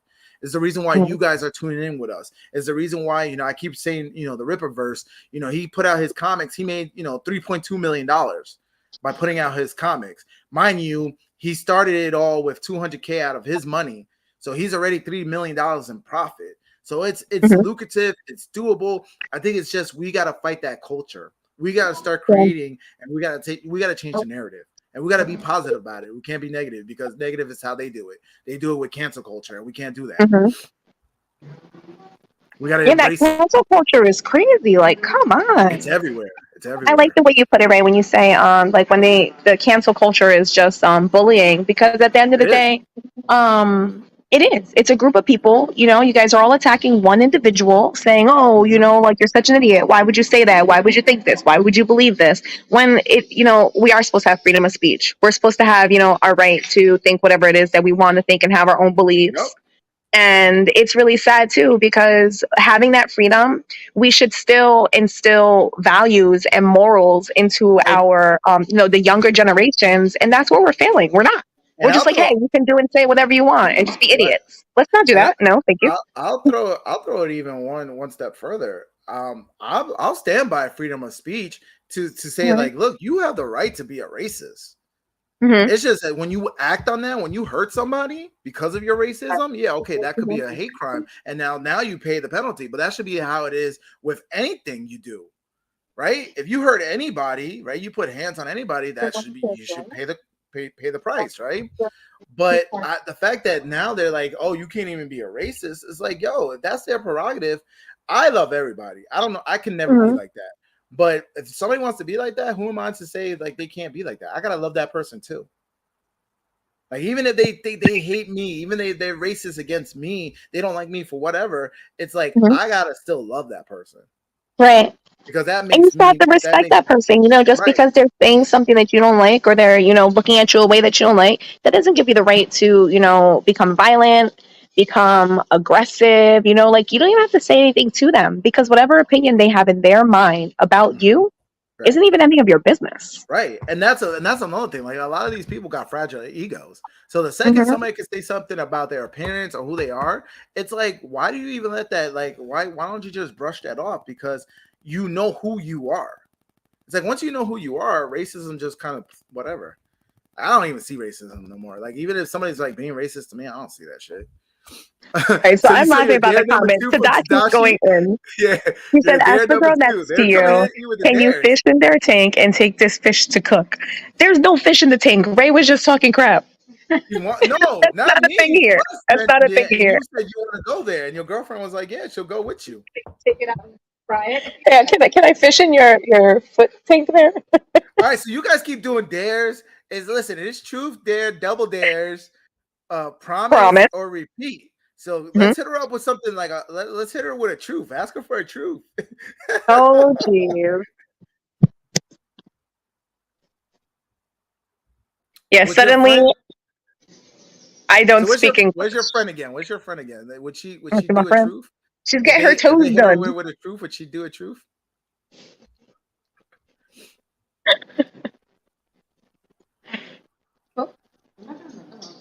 Truth, dare, promise. Truth, dare, double dare, promise or repeat. So where'd you learn that one? Because I only knew the truth or dare. I don't know. At some point in grade school. Oh, really? Yeah. Hey, Tris, welcome back to the channel, brother. You've been gone for so long. I missed you, man. Thank you. Thank you for the support. Thank you for the love. Welcome back to the channel. One of my viewers says you're cute. Akinator, by the way, thank you. Yes, you guys are getting fans. Akinator's in love. She's like, she's cute. You both are. I know they said you guys are like twins. But for the record, oh, thank you, Tris. Thank you. I didn't go anywhere. I just haven't caught you guys live. Thank you. Because I did notice that the numbers are going up. So you guys are watching, even though you're not watching live, you're watching afterwards. And I appreciate that too. Catching us live or catching us on replay. Thank you guys. That means a lot. That really does mean a lot. So, I try to remember you guys, and I know it's going to get to a point where it's going to be crazy, and it's going to break my heart because there's going to be so many of you guys. But, for now, I enjoy it now like this because, I get to know names. Trish has been watching the reruns. Yeah, that's pretty funny. Listen, you've been supporting us either way. I love it. I've done that too before. I've gone in and just watched a couple episodes. Like, oh, okay. Yeah, that's cool. I like to hear that. I love to hear that. When you guys just express yourself and you always have really interesting opinions about things. It's great. Well, thank you. We want you on the show. We want you to be our first musical act. Oh my God, I love that. Yes. Let me know. Ray, dare you to sing loudly. What song you want me to sing? You got to give me a song. Tuesdays, we're live Tuesdays and Thursdays, late morning. Yes, late mornings. Ooh, it's 11. Just say 11. You put late-ish because you come 11, 11:30. Well, if you put late morning, then people are like, oh, well, maybe I should hit that notification so I don't miss it. Oh. You should. Lynn doing the work. Ray, dare you to sing loudly. So they want me to sing. You want to do a Backstreet Boys song, Lynn? Oh, yes. He's gonna so sing. Which one? You started. You are my fire, the one desire. You are.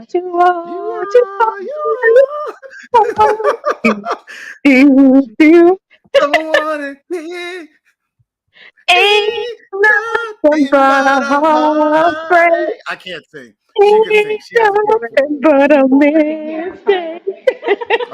They know the song. They know. It's amazing. And she has her own single too. I wish. Lynn, I'm gonna drop it on here. Make sure that.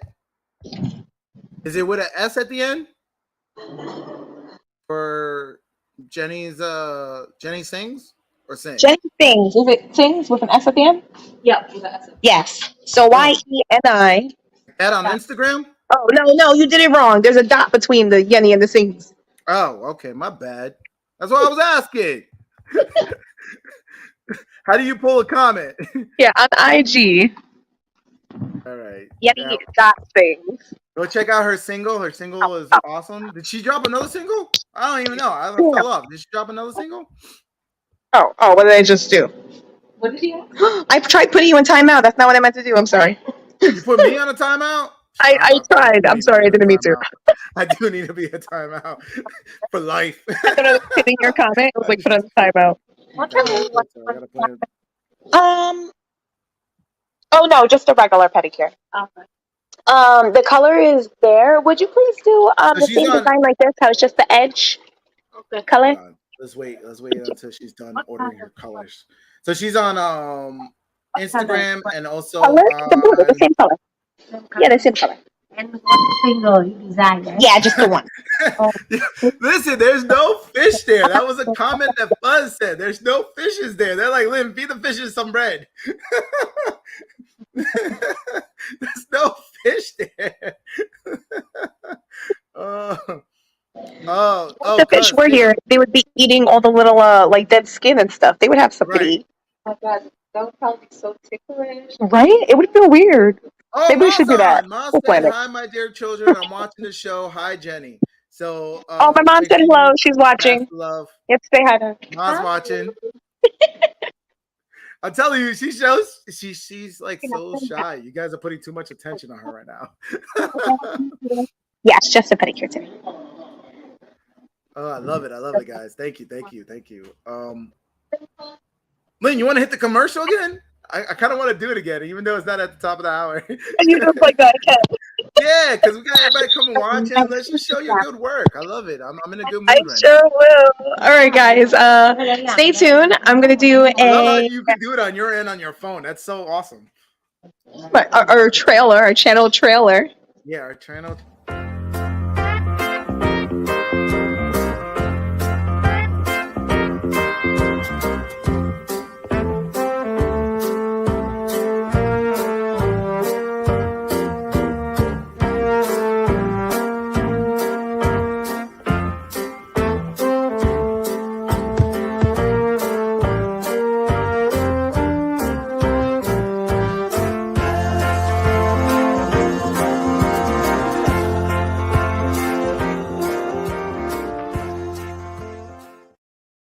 I'll ask I was him. over here clapping. I was like, All yeah, right. going to the song.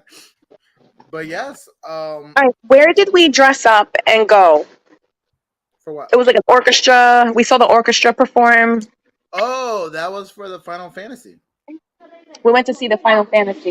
It was a Final Fantasy performance. And that it was like a world tour. It was a whole orchestra doing all the songs from Final Fantasy from the video I can't game. think of it. It was it was so amazing. It was a famous orchestra It was amazing. hall in the city.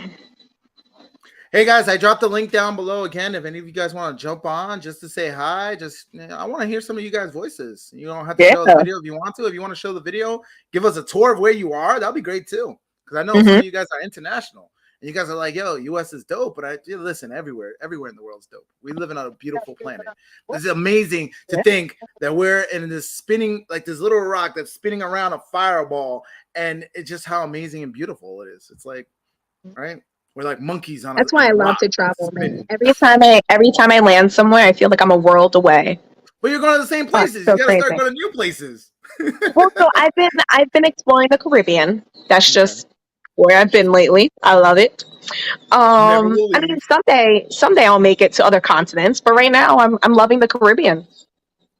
You know, there's a guy who I watch on YouTube, and he'll go and he'll ask people to sing with him, right? So he'll play the guitar and he'll play any song like the person wants, and the person, they'll pull up the lyrics on their phone or something. And his thing is to like get people to get out of their shell and sing. Well, he wanted to do a traveling road show, and people like his fans on the YouTube channel, they were like, "Yo, you can stay with me, and that's how he ended up doing it. So he ended up traveling like up and down the East Coast. That's awesome. That's cool. Yeah. Hey, we got love from India. You guys are amazing. Love from India. So that's amazing. Lynn, I'm gonna let you try to say his name because I know I'm gonna butcher it, and I don't want Abby. to. Abby, okay. Abby. See, you say it, and I'll follow your lead because you're my man. Even reading English, I'm bad sometimes. Man, I'll admit it. I'll admit my weakness. I don't care. I know who I am. So it's all in caps. So it may be ABHI. Okay. And you know what? My bad if I'm assuming that you're a dude. You know, I'm just that was what came out of my mouth. I didn't mean to say that. See, but that's how like the society That's is. the Like you gotta cancel like culture. Now worry you have to about. worry about it. Yeah, you And gotta to worry about second what you guess the say. smallest things. Yeah. And it's sad because like I do things like I don't like I'll say you guys and it's just like just a term. Like I don't mean Hmm. to say it like that. Like it's just I'm not trying to be offensive, but that's how people take it. Like, oh, you're being Right. offensive. You're not being inclusive. Like, no, I am being inclusive. My heart is very big. I love everybody.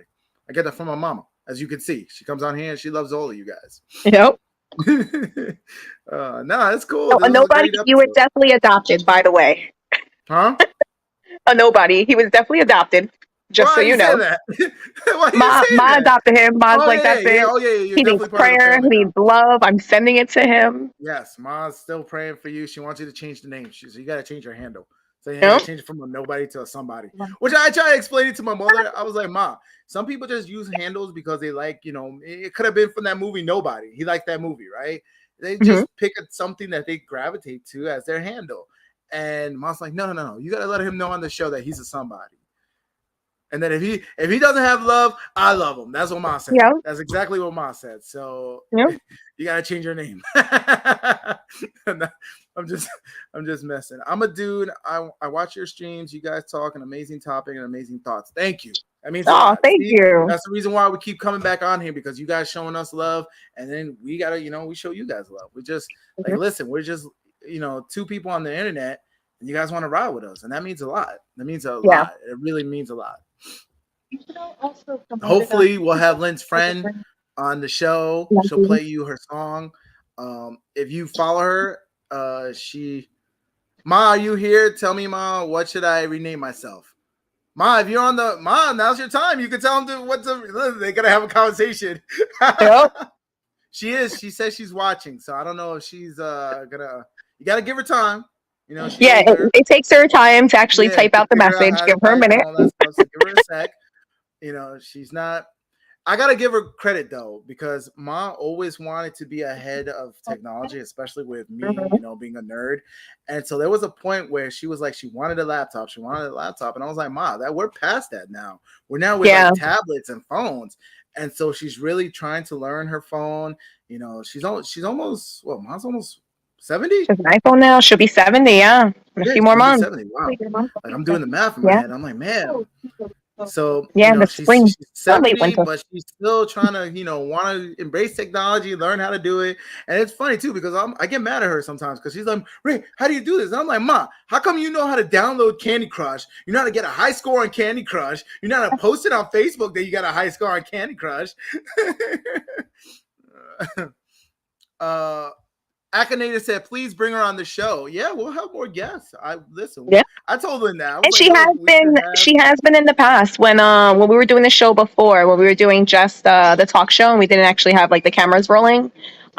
She was on a couple of them because we would be in my dining room just chilling, talking. I told that to Lynn. I was like, Lynn knows. Listen, Lynn is an extrovert, and that's why I say like her friend, though they look alike, they're complete like polar opposites. Like Lynn is an extrovert. Her friend's more introverted, and Lynn knows a lot of interesting people that we could just have on the show and do interviews. I would love to do that. Like your one friend who owns the business by the waterfront. I think we should do the show there. We should interview. Yeah, we have to pop up on her in her location. She's getting her sign placed. I want to say this weekend. Yeah. So this weekend. In which she's actually smart because she opened up a place like a lounge where you can actually smoke. And when we're talking about smoking, we're talking about cannabis. And she's getting ready for when it becomes legalized. Which she's she's ahead of the curve. She doesn't know when it's going to happen, but as you can see, she knows it's coming. It's coming. Yeah, Congress is talking about it. It's talking about passing a bill. I know New York was. New Jersey just did it for recreational use, but New York's talking about it. So we'll see. Hey, is she Mom, are you single? They're all single. Listen, they're all single, by the way. Even if they got somebody, they're all single. They're ready to trade up. And if anybody's out here that wants to deny me, go right ahead. Because I guarantee you're willing to trade up. Everybody's willing to trade up when it comes to the females, man. So all right, so nobody. Ma gave you the name someone important. No, she wants you to put the whole thing, someone important, because I'm a child of God. Oh my goodness. No, he can't put that as the whole name. So just put a somebody. That's it. And that way that makes her happy because she just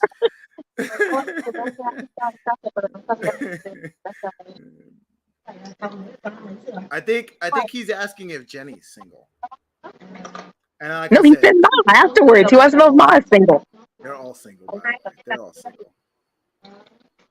Yes, Ma is single, celebrating the big 7-0 in a couple months. Maybe nobody will meet us somewhere tropical for Ma's birthday. That'll be funny if you start meeting people on your road, like you go somewhere and they're like, "Hey, I watch your show." Like, what? You guys are gonna be in Turks this week? That'd be kind of cool. Is that where you're really going? You're hope- going there on Thursday, right? That's where you're flying? On Thursday, I fly out. Yeah. Turks So I and- really hope that when I go live on Thursday, I'm somewhere outdoors and you guys can like see the beach life, man. I wanna share that with you guys. There, Ma. Look, he put the whole thing. He put the whole thing, Ma. So now you gotta be happy. For you. And by the Right way, here, boom. Thanks for this cool name, Ma. Ma's been praying for you, by the way. And like I said, I don't want this show to be religious. I am spiritual in my sense, in my own ways. You know, I don't follow the Bible like that, but I do, talk to my creator. I talk to my maker. I do see the signs everywhere I go, right? And my mother, she's more of, Christianity. She follows more of her religion. And, that's how she is. She's very, that's what we get it from. That's where we get our big hearts from. And so she was like, she really was praying for you. She really was. She was praying for you, and she really kept you in her heart. So it's really cool to see that. Now that you got to stick to that name. Don't feel obligated. That's just how my mother is.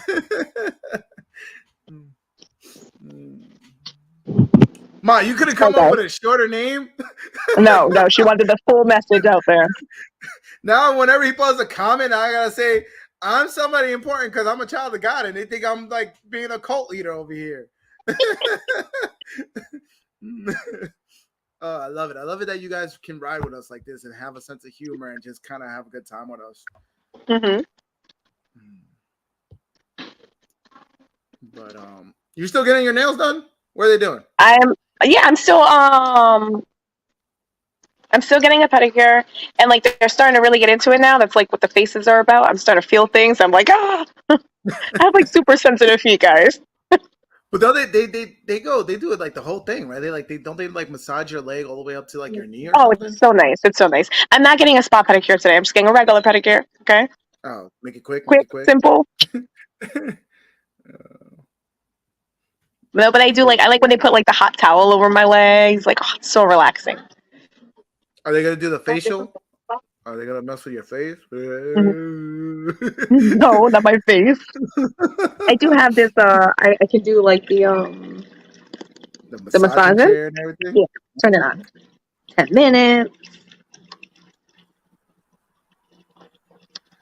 Now they're all asking Ma to change your name. Ma, give them short names. Stop giving them long names. She doesn't understand the whole concept of YouTube. It's like you got to give them a short name so that when they put a comment, we can reference their comment. And you give them all these different names. I'm not gonna know who they are next time. Who are you? Felix wants to know: have you heard about how much meat pastries cost in Caicos Islands? You should know your pie rate. Pie rates? No, I did not know what meat pastries. I do know that when you go to it's funny because when you go to other countries, meat is a lot cheaper. So these guys are like eating steaks and all that, and the thing that's expensive is your fast food, like McDonald's and shit like that. Yeah, like if you go to like Costa Rica, a steak is like dirt cheap. So I've heard. I haven't been. I want to go. That's one on my bucket list. I won't be going somewhere exotic on this weekend. I'm just gonna go to the Jersey Shore. I keep it simple, not like land. Ooh, I like that one. That's like an affirmation. I'm blessed. Yes. Hey, Akinator. All right. Okay. Yeah. Ma's putting all the names. We'll see now. Now, now you gotta, because Costa Rica has large cattle farms. Do they? I didn't know that. I didn't know that either. Thanks, Tris. Mm. Info. But We no, were that's what missing I that on heard. the I feed. heard like a lot of places, like you can eat like amazing meals on the low, and then like that they all go through the comments. They're now Lisa wants a name. The Caribbean is known for pirates. Yeah, that's why I want to go. I literally want to be a modern day pirate. I want a boat. I have my little pirate chain, and I'm putting that affirmation out there because I want my boat. And I already Yeah. look. I recruited. It's funny because I'm gonna be like Captain Hook, but like reverse because all the kids are like I tell a story and all the kids want to come. Your youngest wants to come. My kids want to come. I know my one friend, his kids want to come. They all want to be my shipmates. I was like, I'm gonna put you to work. I'm making you work. I need a crew to work the boat. And they're like, but I want to be a pirate. They all want to be pirates. So yeah, when I grow up, I used to say I wanted to be a race car driver. When I grow up, I want to be a pirate. That's my goal. Mm. Put it out there, and hopefully my blessings. I'll get my ship, and I'll sail up and down the Caribbean. You're gonna be a wayfinder on a sailboat. Yeah, I want rum and Like bourbon. Moana. Yeah, Moana. Make way. The kids were listening to that the other day. The track. Yo, I'll tell you what, Disney has some great music on their movies. They do. It's sad that they're just falling for this woke nonsense. Mm-hmm. Like I they was have their really own kind of magic. They don't even need to. They don't need to. But let's see, Lightyear wasn't really as woke as people try to make it seem. It was boring. It was what? It was boring. Mm. I was sad because I was really like, seeing Toy Story. What was it? We're at Toy Story 4, right? Yeah. And then they're saying, like, hey, Buzz has this is a movie. the movie. This is supposed to be the movie that inspired Buzz Lightyear. I was like, okay, cool, let's go see it. But it was just it was boring. It was very boring. I saw I want to say it was Toy Story 3. I caught a glimpse of it. One of the kids were watching it at my friend's house. And it was the part where Buzz is stuck in Spanish. They reset him and he's speaking Spanish. Yeah, that's the best part. Oh, it was great. That's hilarious. Ever been in the middle of the ocean at night? Yes, I have. I've swam in the ocean at night. It was kind of scary because you don't know if there's sharks around you or anything, but YOLO. I've been at a resort. I was the first one off the boat. Close to the ocean at night, and I heard it, but I've never been in the middle, out there, in a boat. Yeah. I mean, I definitely wasn't out there. Get used to when I'm on my boat. Oh my goodness. And the funny thing is, I was on a boat off the coast of Miami. It was right there, but still. I don't even know why I want to be a pirate because I'm not even a good swimmer. So every time I'm gonna have my life jacket on, I was but it's just I feel that's something that's calling me. I want to be a pirate. Mm-hmm.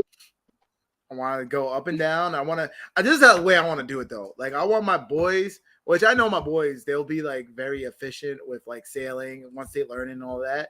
And I just want to wake up in a random place and just be the drunkard, on the boat. I'm the captain, but I'm so fucking drunk. My boys do all the work. And I'm where are we? Where are we? We were supposed to be here. And they were yeah, but we know you like Jamaica, so we're at Jamaica again. I'm oh, that's awesome. That's how I want to be. Mm-hmm. That's funny. But yeah, I've had a lot of experiences on boats, but it's always been right off of the shore. I want to say the only time I've really been in open waters was when I take a ferry from the main island in Puerto Rico to one of the smaller islands, because that ferry is 2 hours long. You're on that boat for a long time. Oh. And I've only had one bad experience where those waves were crazy. The boat, it was just up and smacking and up and the whole time for 2 hours. Yeah, it was awful. They were telling me that when I went to St. Thomas. I went to St. Thomas and we took the ferry to one of the islands, and they were that some boats have to be built for those type of waves. And so that's why I started researching the boats and stuff like that. I know you sent me one of the channels of the people, inspiration once again of a channel of a couple that they just sold everything and bought a boat. Yeah. And now they're making buku YouTube money. Tadashi was in Japan with his uncle. And he went in the ocean. And he also went into the water. Okay. And it was nighttime, completely middle of the night. No sounds, no lights. Yo. Go to the next It's an comment. amazing experience, though. It makes you feel so Go to small. his next comment. And he said, and Oceania of Japan. Like since childhood, I heard stories of sea monster. I was so scared, like I was about to pass out. Yeah, that's terrifying. No, but Japanese culture, you know what? Those stories. Yeah, Japanese and Chinese that was passed down like between generations. Like it's there's something magical there. It's one of those things that kind of inspired our show too. We would see more stories like that, as far as like, just because I know like they take like spirituality very like sincere. Like there'll be movies where they'll talk about like ghosts and stuff like that, and they'll get banned in like China and stuff like that, because it's like really like close to their culture. I know that there's like I don't know if it's in Japan or China, but there's a place where it's called Suicide Forest, where people actually go and they just commit suicide there. Oh wow! They believe like they're like the forest is haunted, like their spirits are still walking there and walking the grounds. Yeah, so I thought that was kind of cool. I was like, huh. And I definitely don't believe that there are places around the world where like you just feel a presence, different types of energy, you know. So yeah, that's crazy. Yeah. Well, the more you get in tune with your spirituality, the more you believe. Like you don't believe it to a certain, like you feel it more. Like when you go too deep in Oceania, you hear sounds like someone is running around, and that sound of ocean like someone's laughing. Wow. In the middle of the ocean. I mean, I could believe that. I could believe that because a lot of people they lost their lives out there. It's creepy. They tie strings and walk into the forest. At the end, you might find a body or a note or a live person. Yeah, that's what I heard in the Suicide Forest. And people really do believe, but you know what? They believe it, and they believe it in a way that they have a ritual for it. So they'll go out and they'll understand like these people might have a lost like soul, and they'll do the ritual to, even after death, to kind of like give them like a passage, like to move on with life. And to me, that's like really like I wish we had more of those rituals. Here, like we don't really acknowledge death. We really don't have those kind of rituals. Like Native Americans here in America used to do those like those tribal rituals whenever you died, and so like you would like death wasn't something that was like far away, right? Look at Lynn's faces because they're tickling her feet. I should talk about the most like sincere and like heartbreaking like story right now, and just have her laughing over there. Like talk about like something like this tragic story, this plane crashed, and like everybody didn't survive. Let's not do that. Nobody survived. There was a youth camp that was on this plane, and all these children perished. I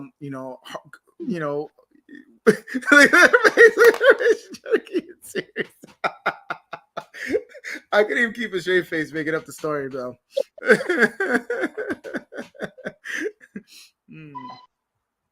And hallucinations are on another level. I would bet. I would guess. I mean, me being crazy, I would want to. Is that the name of the forest? Because I don't know the name of it. I just heard about it, where it's like very spiritual and stuff like that. I'm crazy. I would want to take like ayahuasca and go to one of those places and like try to talk to these spirits. I feel like the story is similar to the song from Frozen 2 that Elsa sings. It's like, you have to like follow the sound of the siren, but don't go too deep because you'll drown. Well, there Yeah. is like there's folklores about like sirens, you know, like the females who would lure the pirates and the Hmm. sailors through their sounds and everything. And I think they would Right. eat them. They would. How did it end? Would they eat them? Just kill them? What they would do? Look at Lynn's face. She's so ticklish on her feet. Yo, guys, give me like a story, like a really sad story, so I can start talking about it and have Lynn just laughing, cackling on them. Yo, it doesn't fail. It doesn't fail. Yeah, did you ever hear the story about like the German blimp that blew up and killed all the people on the blimp? It's like What? families, kids. Yeah, oh, they were on the blimp. I think was it called like A Hindenburg or blimp? something like that? Yeah, it was this blimp, Hmm. and it like boom blew up and killed all the people on it. Wow. Man. Yo, so blimps, you know, like since they're in the sky when we see them, they don't seem as big as they actually are. But the little like cabin that they have underneath holds a lot of people. Yeah. Oh yeah. Yes, they do. Hey, Tadashi said he did ayahuasca. Yo, I'm trying What? to do it. I want to do it. Yeah, I just raise gotta make about my way it. out to do it. But I want to actually go with like I said, like I want to really go with a shaman and like Mhm. really do the whole ritual and the whole ceremony. Mm. Because like I've like just with shrooms, I felt like a presence and just felt something. So I want to go. Yeah. But that's me tapping into like our heritage and like wanting to like, you know, tap into that history and that whole like our ancestors, how they would do the whole ritual and all that. Yeah. Ayahuasca and a boga. I want to do them both. So maybe Tadashi, that's why, maybe that's because you did ayahuasca, maybe that's why you're so enlightened. Because you know, you are a young guy who sees a lot of things. So it's actually kind of cool that you are enlightened at your age. Mhm. He's also said I tried toad poison. I never heard of that. That's I've never heard of that. well, that's like isn't that like the people who lick toads, and then they're like the way the cartoons make it, like they lick the toads, and then their eyes go really like bright. It's like taking shrooms. See, I don't know if she's laughing at my joke, or It's she's so laughing because crazy. of her feet. No. We passed that part. That's it. I'm no longer gonna be ticklish. I promise. But it's crazy to think like how cartoons and stuff would get away with putting things out there like that, and they still do. There's still scenes from cartoons that, like, as adults, we can tell, like, oh man, they're tripping. You know, they're trying to Well, yeah, I represent think that a was either trip. The Simpsons or Family Guy Hmm. or was it South Park? I'm surprised South Park is still on and they still clowning around and they're still making jokes with this whole cancel culture. Like it's crazy. It's because it's a maybe it's because it's a cartoon. Yes, and I recommend it too. I haven't even done it, but I just heard like a lot of people. I've heard stories of people who were in the military came back. They had PTSD, and you know they were on like antidepressant medication. They were on all kinds of medication, and they went and they went to Peru. Somewhere in the rainforest, they did, the shaman came out, helped them, they did the ayahuasca and they came back and they got off of all of that and they're living their life fine. Like they like they'll go out there and the spirits will come and they'll like learn their life purpose. And so they'll come back and the next thing you know, they're opening up a business, they're doing stuff, and you're like, what? They're completely that's night and awesome. day from who they were. Yeah. And once again, this is what, I was talking with my mom as far as like these home remedies, these home medicines that we used to have back in the day, but we don't have them no more. Like me, I'm drinking tea of like turmeric and ginger because they say it's good for your heart. But people don't talk about that. You go to the doctor and they're like, "Oh, here's this medication. Take this medication." Yeah. Oh, you have a mental issue. Here's your medication. You have anxiety, Yeah. depression. Here's this medication. Instead of like One of doing the this first things I usually do whenever one of the kids have something or I have something going on is I'll Google it, home remedy for whatever symptom it is. And I won't try just anything, but there are certain things I look for, like if it has something to do with ginger or, certain vegetables not vegetables, but like those rooted, I guess they're vegetables, but those rooted spices, I'm more willing to try something. Lynn, would you do the ayahuasca with me? I keep asking you, and you're like, You're like, no, because don't you throw up a lot with that? Yeah, that's in my mind. I'm like, oh, I'm just gonna be puking and feeling like crap. I don't want to deal with Yeah, that. you're not gonna feel none of that. You're gonna be in. You're gonna listen. Your mind's gonna be on another level, man. You're gonna tap Yeah. into your third eye. No, Tadashi you know said what? weed is I best think medicine for mental health. I agree. You know, me and Lynn, we both partake in cannabis. I know, Mhm. for me, I get a lot of anxiety, and me being like a very analytical brain, my brain is always running, and I gotta find ways to turn it off, and that's why Mhm. I take edibles, and I'll do cannabis because it kind of calms me down, it like mellows me out. Yeah. But once I think again, you've been talking about ayahuasca for so long that I'm like ready to you say ready to like, do it oh, now? cool, I'll try it with you. Ready to go to the journey? Come on, let's fly somewhere exotic. Yeah, it's a Costa Rica. I'd heard they're doing it in Costa Rica. I heard they're doing it in Peru. Peru's the Mhm. one where you actually go in the rainforest, and it's like a journey into it, like a day trip into there, Which and then seems you're pretty there cool. But what happens when you're in the rainforest and then there's like tripping. giant spiders and now you're, tripping and You you're gotta seeing these spiders a survive. lot That's larger part than of the they're supposed to survival be? of Like, it. That's what makes oh, you stronger. Now I'm that's gonna like survive. yeah, you I'm gonna survive. survive the Amazon. Can you survive the Amazon? Oh, wait. So Tadashi explained what toad poison is. It's a kind of ayahuasca. Did I miss this? I don't know. No, But it I is think I way more understood. strong. It's more strong. It's more enlightening. You'll feel dead. What? Wait, you'll feel dead. Like you know what life is. It's hard to explain. Mm. Go to his very last comment because that's what I hear that people say over and over again when it comes to ayahuasca. He's Mm. like, for ayahuasca, I also used to have social Yeah. anxiety, and after doing Toad, I feel different, like I feel reborn.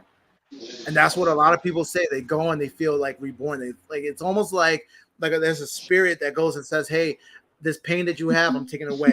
Hey, this physical pain Mhm. is gone." Like it's something like really spiritual and really connecting you to a higher being that they're like, they're just a new person. They're just a new person. Mhm. And anything that's ailing them, they come back and they're like, I don't have that no more. Yeah. Tris in the comments said sibling rivalry, the last episode. Live Live from from Peru, Peru. yeah, we never come back. We didn't survive. No, I think I feel like we missed one of his earlier comments. It says, a puppy died protecting a baby from a bear. That's crazy. But dogs are loyal like that, man. I think that was a Dogs, sad like story where you were dealing. they will put their life on the line to protect their own. If you're part of their Tribe. yeah, we're Yeah. part of their tribe. Yeah. Yeah. And then honestly, like I feel like we need to be more like that. Hmm. It's funny too because a lot of people are like, if I want to be loved, I'll get a dog. Like that's what Uh-huh. people are saying now about dating. It's like, look, if I want to be loved unconditionally, I'm gonna get myself a dog because nobody can love me like that, right? And that's just men and women, and it's sad that like you can acknowledge a dog's love for their owner, right? Hmm. Unconditionally, and us humans, we can't do that. Like, let's get out of our head. Let's just start Mm. loving people again. Yeah. Yeah, Yeah. yeah, I know, Trish. You were trying to Oh, get her to Tris was, tell the story while she was laughing. that's why But I missed it. they That's why I moved missed yeah, it. they Okay. moved off to her Womp feet. womp. So that's not She even was the real going story. in He just though. made it up because I was laughing. And you know what's funny is like you can't have people touching your feet like that, and yet you go do this. Like how often? Like every 2 weeks or something? Every 2 weeks, Lynn is like this in a chair somewhere. Tadashi said there are female spirits. She is so smoothing and like positive. Like when I did Toad, and I feel like I left body and I was at a place where I belong. Like I've been there for infinity. Yes. Mm. So a lot of other people that said that they did ayahuasca, they say they do see like a higher being. Like when they do have Mm. that out of body, like they see like their maker. Yeah. So it's like you really are getting reborn. Not to listen. I don't want to be an advertisement for ayahuasca because I really do feel like you're gonna have a bad trip if you're not ready for it. But Right. Higashi is really confirming what I've heard and the reason why I want to do it because this is a lot of people who say that. And honestly, like you feel like a calling to it. So Yeah. it's something that your mind is open to, and just your being is open to. So go for it, man. Well, yeah. Well, let me take it one step back. Like when it came to like drugs, like mostly my drug of choice was alcohol, and that was like me partying and all that. It was later in life where I started waking up to the natural stuff like cannabis and shrooms. Then I think honestly, I really do feel like you have to have that maturity, and you have to be almost not. I don't want to say awake, but you just got to be ready for it. And that's why a lot of people are like, oh, I have bad trips. I really don't have that. I don't really ever have that. I know my limits. I know what I'm feeling. It depends on what you're looking for too. Yeah. It depends on what you're looking for, because if you're looking for an escape from your reality, that's not really the drug for you, because that's not an escape kind of drug. That's more of an awakening kind of drug. Like you're gonna dig deep and see what's really going on in there. Exactly. And that's why people say they have a bad trip with shroom. It's like, no, you gotta appreciate life to appreciate shrooms. And I think like God, listen, I do believe in a higher being. I believe God gave us all that. That's why all these natural drugs are out there. They're meant for you to know. It's listen, life is, as much as we think life is short, life is also long. Our life is hard. It has its hard points, right? And those are meant to help us get through. Like I remember there was one time when me and Lynn we were smoking, and it felt like time just kind of stopped. And like that's its way, like that's its way of saying slow down, take it all in. Yeah. I talk to my creator all the time. I do it through all the time, and I feel I get acknowledgments through everything. Like I could start talking, and here comes the wind. The wind is blowing. Yeah. Thank you for putting in the comment, because I started answering Trish. So Trish said, sounds like you are looking for a higher being to commune with, right? Have you talked to the Lord? Yes, I do all the time.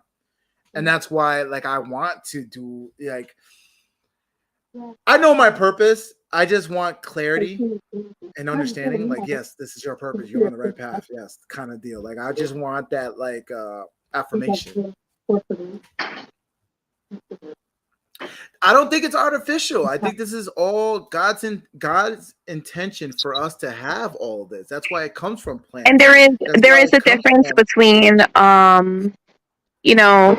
smoking weed, which is something natural that grows, and popping an e-pill that's man-made, that's constructed, that's chemical. And I don't touch any of the man-made stuff. I've never done any of the man-made drugs. It's only the stuff that are natural, and I truly do believe that God put that there for us to communicate with him.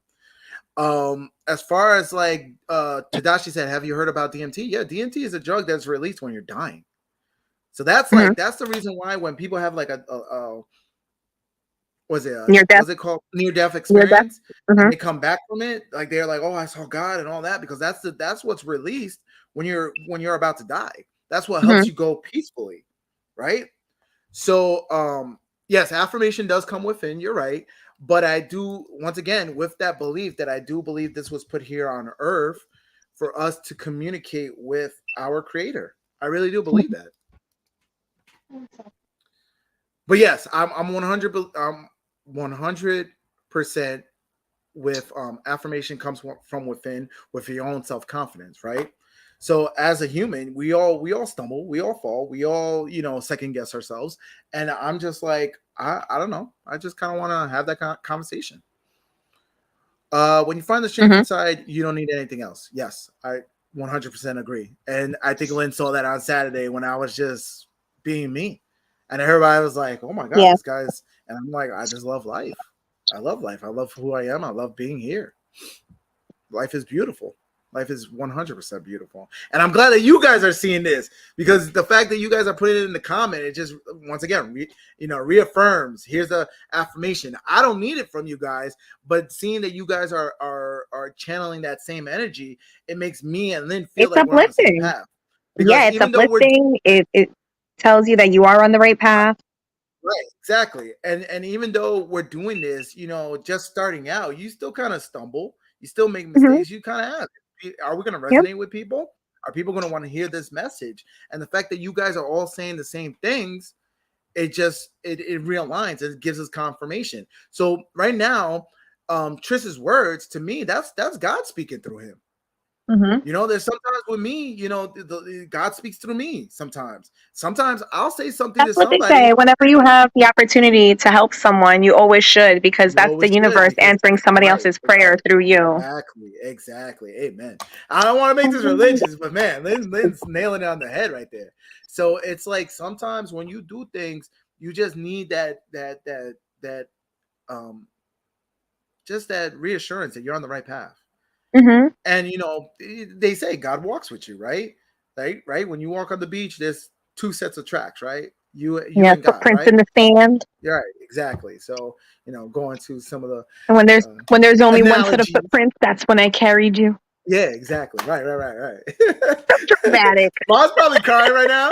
Oh, Mom's crying right now. I know it because she's like, oh my god, they're talking all this. Tadashi said toad poison is filled with DMT. Yeah. So Mm. and I think even ayahuasca might be filled with it too. Oh, look at that. It was 111. See? Affirmations everywhere. Everywhere. Man, we're going overboard today because you're out and about. Yeah, I Is that guess what so. you gotta do? I was gonna close it out, but I was like, damn, with like the comments are going, everyone's still Yeah, into it. yeah. So I love it when we're on this I'm in same no all on the rush. same page because I really do believe this is the universe bringing us all together, Mhm. right? And And one thing, now that we've upgraded on our back end software, like we don't have a time limit. yeah, that is true. We're not capped with the limit anymore, and I love it that you guys are still watching and commenting and still writing with us 2 hours in. Mhm. Like that's amazing. And so, you know, everything you guys said is 100% correct, but it's all perspective. That's all I'm saying. It's like the reason why I want to do it is because I truly do believe that it was put there for us to communicate and understand who our creator is. It's kind of, you know, when I say what's the purpose of life, the first purpose is to create life, right? To continue life going. But then the second purpose is for us to elevate ourselves past our physical form, right? Because Mhm. one day this physical body is going to fail me, but my energy, my soul, and I dance with my soul. My soul, that energy has to go somewhere, and that's Right. where I'm going to see. You know, I'm going to see my creator. So Trish asked, would it diminish the experience knowing you had to resort to extra things to find what you are looking for? Or would it be more meaningful if you arrived at that through your own reflections? No, because I've heard stories of people who have taken it and they weren't ready for it. Like you hear the stories of college white kids, you know, preppy white kids going out to Peru doing it and just getting fucked up because that's what it's it. They we just want to get fucked up, and they weren't ready for it. They didn't see anything. I think when you're open to it, when you're open to the message that the universe has for you, I think that's when you'll see the signs everywhere. And I see it everywhere. I have affirmations everywhere. It's just I'm ready for the next level. Like I'm not. I don't want that next level to be when I die. I want that next level to be when I'm alive. So My feet all on the screen. All right. So to continue with Triss's other comment, through your own willpower and inner exploration. yes, and I've come to that. I've come to that to this day. This is where I'm at today. So that affirmation is there, and that's why I know like Lynn needs more tangible affirmations that we're on the right path. I'm already there. The fact that you guys are resonating right now, like I said, 2 hours into the show, and you guys are still pumping out comments. You still want to talk about this. You guys got a passion about this. This is my affirmation. But it's like I really wanna just have that conversation with my creator. And I think ayahuasca does that. And I think, you know, Tadashi, you know, he's vouching for that. And I've heard all that vouching and acknowledgement. That's the reason why I want to do it. Trust me, my mother will never touch any of that stuff. And she's super religious. Yeah. Look at, she already had her comment. My children are speaking of my Lord. I'm so proud I did well. See, she's really super religious. That's how she is. And she'll never touch that stuff. But I feel like my journey, I'm more on the spiritual side, where I feel like I won't touch the books. I won't touch scripture. And my mom gets mad at me because she's like, you got to go to church. And I'm like, no, I have my conversation with my maker all the time. I just feel like I want to elevate, if that makes any sense. And I think that's put there for a reason. And it's put there because, and you know how I acknowledge it, is that all these tribes all over the world, they do it. It's been something that has been ritual down through all these tribes, and it's something that's been around for forever. Mm-hmm. So there's got to be some kind of connection there.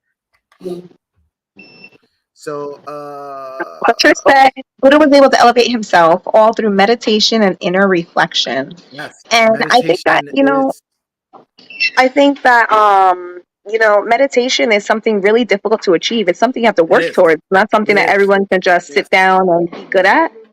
And I feel also that when you take ayahuasca or shrooms or anything like that, you're just you're putting your body in a position where you're open to receiving the energies that are around you. So Right. I don't really see it as a, oh well, um it's not so much like a cause and effect.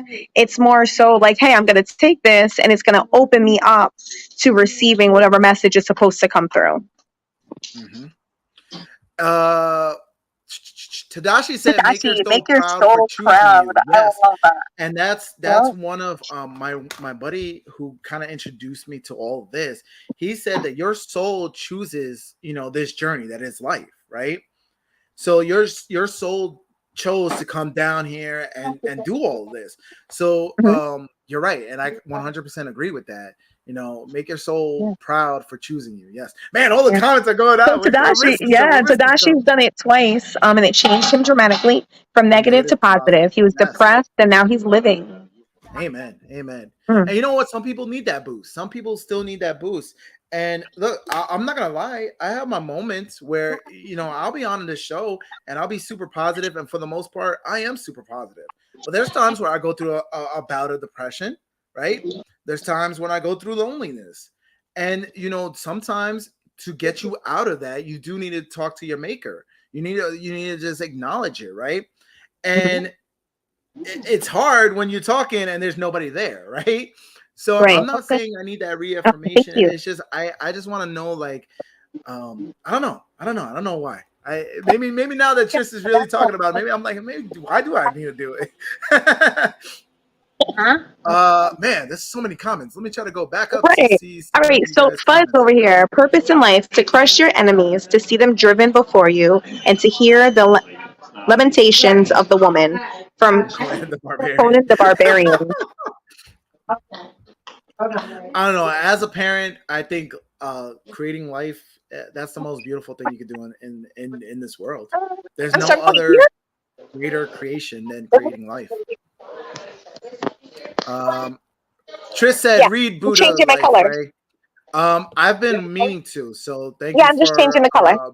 presenting it again, Okay. because Over I here. do feel I'm like good. Okay. the more as I'm getting older, I feel like Buddhism is Oh, calling to me. okay.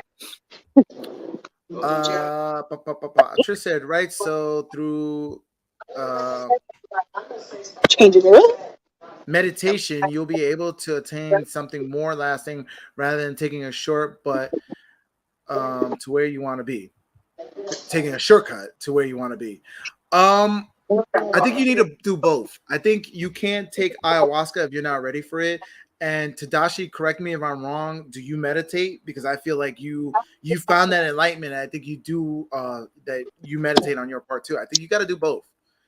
I think you can't do one. Well, you can meditate without doing drugs and all that stuff, of course. But I think if you're not ready for ayahuasca, shrooms, and all that stuff, it's just not gonna be. You're just gonna have a bad trip. Oh man, Using guys, I using need my phone. I may have to let you guys go. using Let me substance see. only lets you get a fleeting glimpse of what you could attain permanently on your own. Yes, if you're not ready for it. But I do believe that if you're ready, if your soul is ready for this, you're ready to communicate with your maker. I think you can get the guidance you need.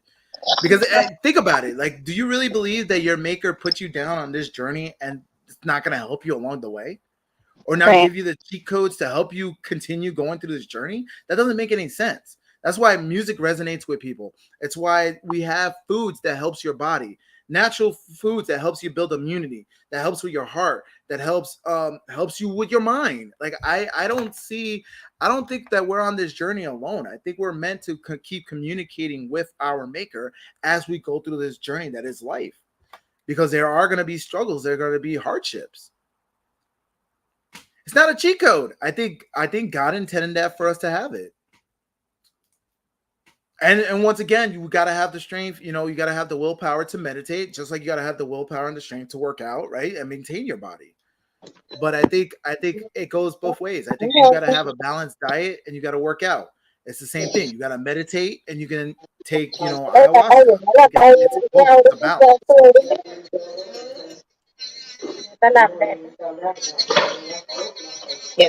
You only really appreciate things if you struggle for it. I don't believe that. I believe that if you acknowledge your blessings will keep coming to you, and you'll notice that life, you don't struggle as much in life. Once you acknowledge your blessings, you'll realize that you don't really have to struggle as much in life. I think you struggle to understand your purpose. You struggle to understand your good times. But I think once you acknowledge your blessings and you acknowledge the good times, I don't think you have to keep struggling. Because right now I'm not struggling, and like my mom will testify. The other day, I'm constantly saying how blessed I I think believe it. most of our struggles in life are mental. You know, your Yeah, thoughts create your feelings right. create your actions create your results. Yeah. It's about how you internalize the different situations you find yourself day to day. Correct. And that's why a lot of people struggle with who they are, because they want to tap into that victim mentality as opposed to being what was the word, the terminology? Survivor mentality. Like, hey, this Hmm. happened to me, but now I'm gonna keep moving forward. Right. You know? And I think First, that's hey, this what happened to me. Woe is me. Now I'm right. a victim. And that's what You Chris know, Rock was trying now to that's talk. my excuse Right, to kind of like take a load off and right. blame everyone else. You know, take the blame off of myself. Yes, yes, yes, yes. Tadashi said, I don't do substance anything on daily basis, but meditation daily when I get up and after I go to bed. And when I need like some kind of answers or positivity through hard times, I do weed and meditation. Yeah. And that's how that's to me, and this is my own belief, this is what I think God intended you to have. Hmm. It was like, hey, this is not meant for you to do it. Look at that. 1, 2, 3. It's like the time the universe is aligning right now as we're talking about all this stuff. I feel like God intended that when things got hard, you were supposed to use this stuff to keep you going, to keep your soul Hmm. going. But yes, he's right. You're not supposed to do it every single day. If you're doing it every single day, then there's something else that you got to work on. That's where meditation comes in, right? Yeah. That's where that I agree with Tris, where there's no cheat codes.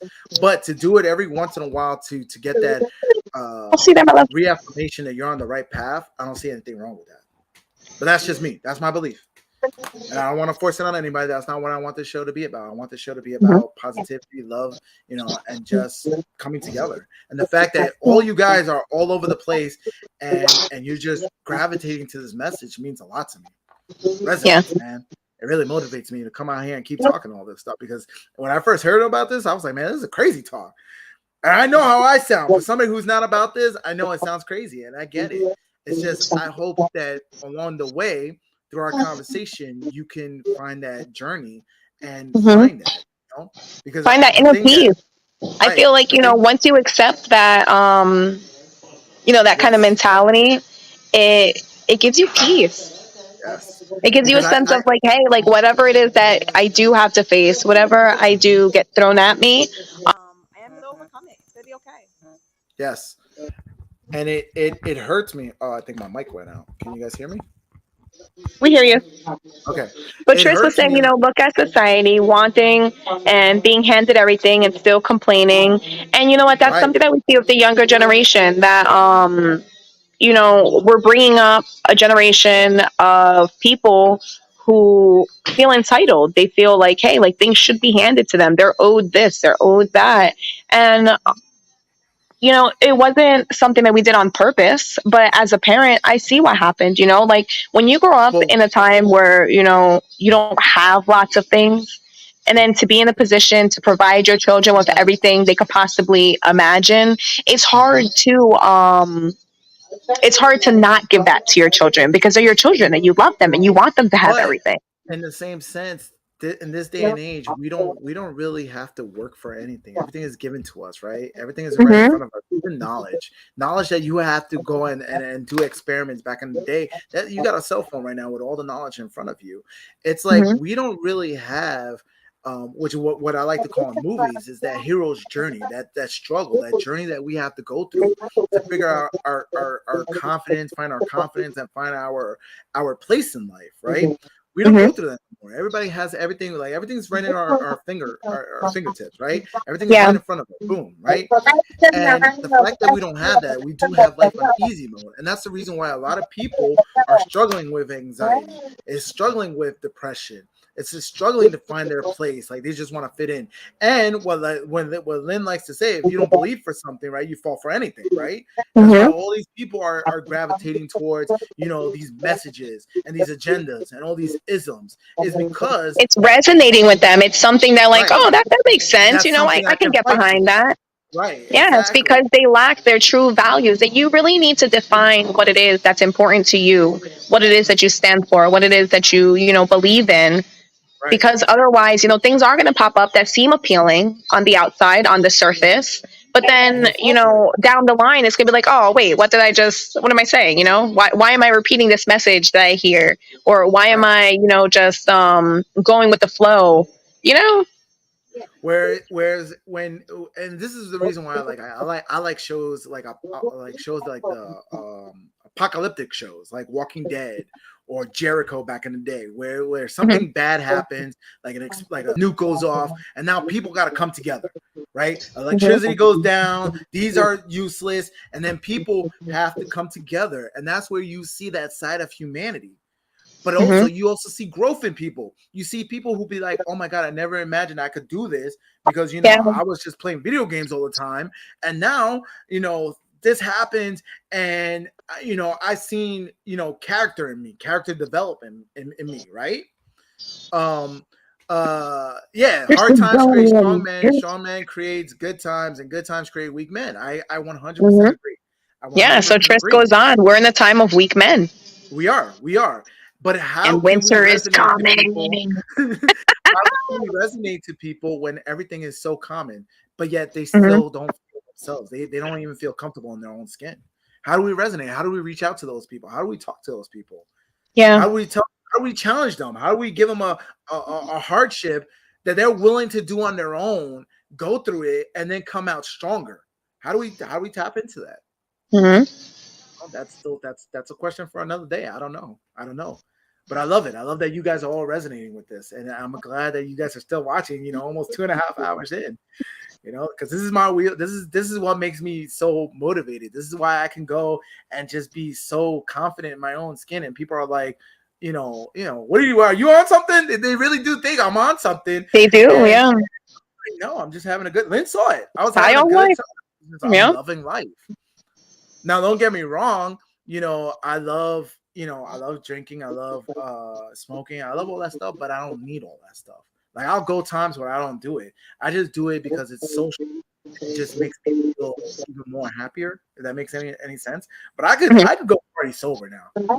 And I never understood how people could say, "Oh, I don't drink. I go to a club and I have a good time and I'm sober." And I'm like, how can you do that sober? And these are the guys who they'll be sociable, they'll be talking, making you friends, social butterflies like Lynn. I know Lynn could go places and she's doing it sober as a social butterfly.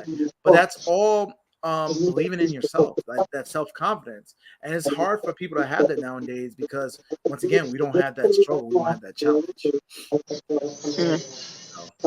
In closing, we're 30 minutes over. Yeah, that's it. We're about to close out. You're getting your nails done. Can you even close out, Lynn? Or your nails are you got your hands over here like this? I mean, I've got one hand available, Okay. Yeah, I've got all the color off. I'm just changing my color. I'm not doing a crazy manicure or anything over here. No, thank you guys. Tris, welcome back to the show. Thank you for watching us live. Thank you for watching on the reruns. Guys, listen, it's been 2.5 hours and you guys still pumping comments. Thank you so much for that. Thank you on letting us know that we're on the right path. As you can see, my mother, she's so happy that you guys are just gravitating towards us and that you guys really want to ride. Even 2.5 hours in, you guys are still here. All right, guys. We will see you on Thursday. Have a great hump day.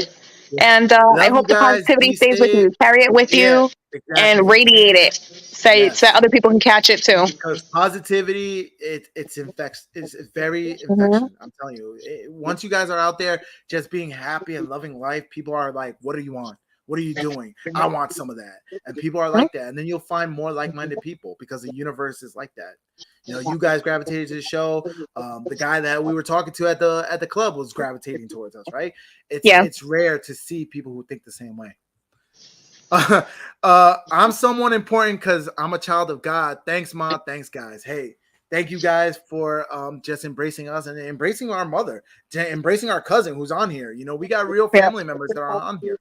Not to mention that, Okay. listen, my mom already adopted all of you guys, by the way. So love you guys, stay positive, and we'll see you on Thursday. Hopefully, we'll be doing a early show. I know I'll be driving, and Lynn will be flying or landed or Right. You're so something. long. We'll figure it out. We'll figure it all out, even if it's an early show. Lynn, what are you doing? Well, now I have to wash my hands. All right. I'm washing my nails and stuff, you know? All right. I was just wondering. It's like we saw the whole process. Lynn did the show at a nail salon for you guys. So did your friend want to close out? Did she want to say anything? No, she already did. I'm going to go to her house afterwards. Oh, okay, wonderful. All right. So love you guys. Be safe, and we'll see you on Thursday.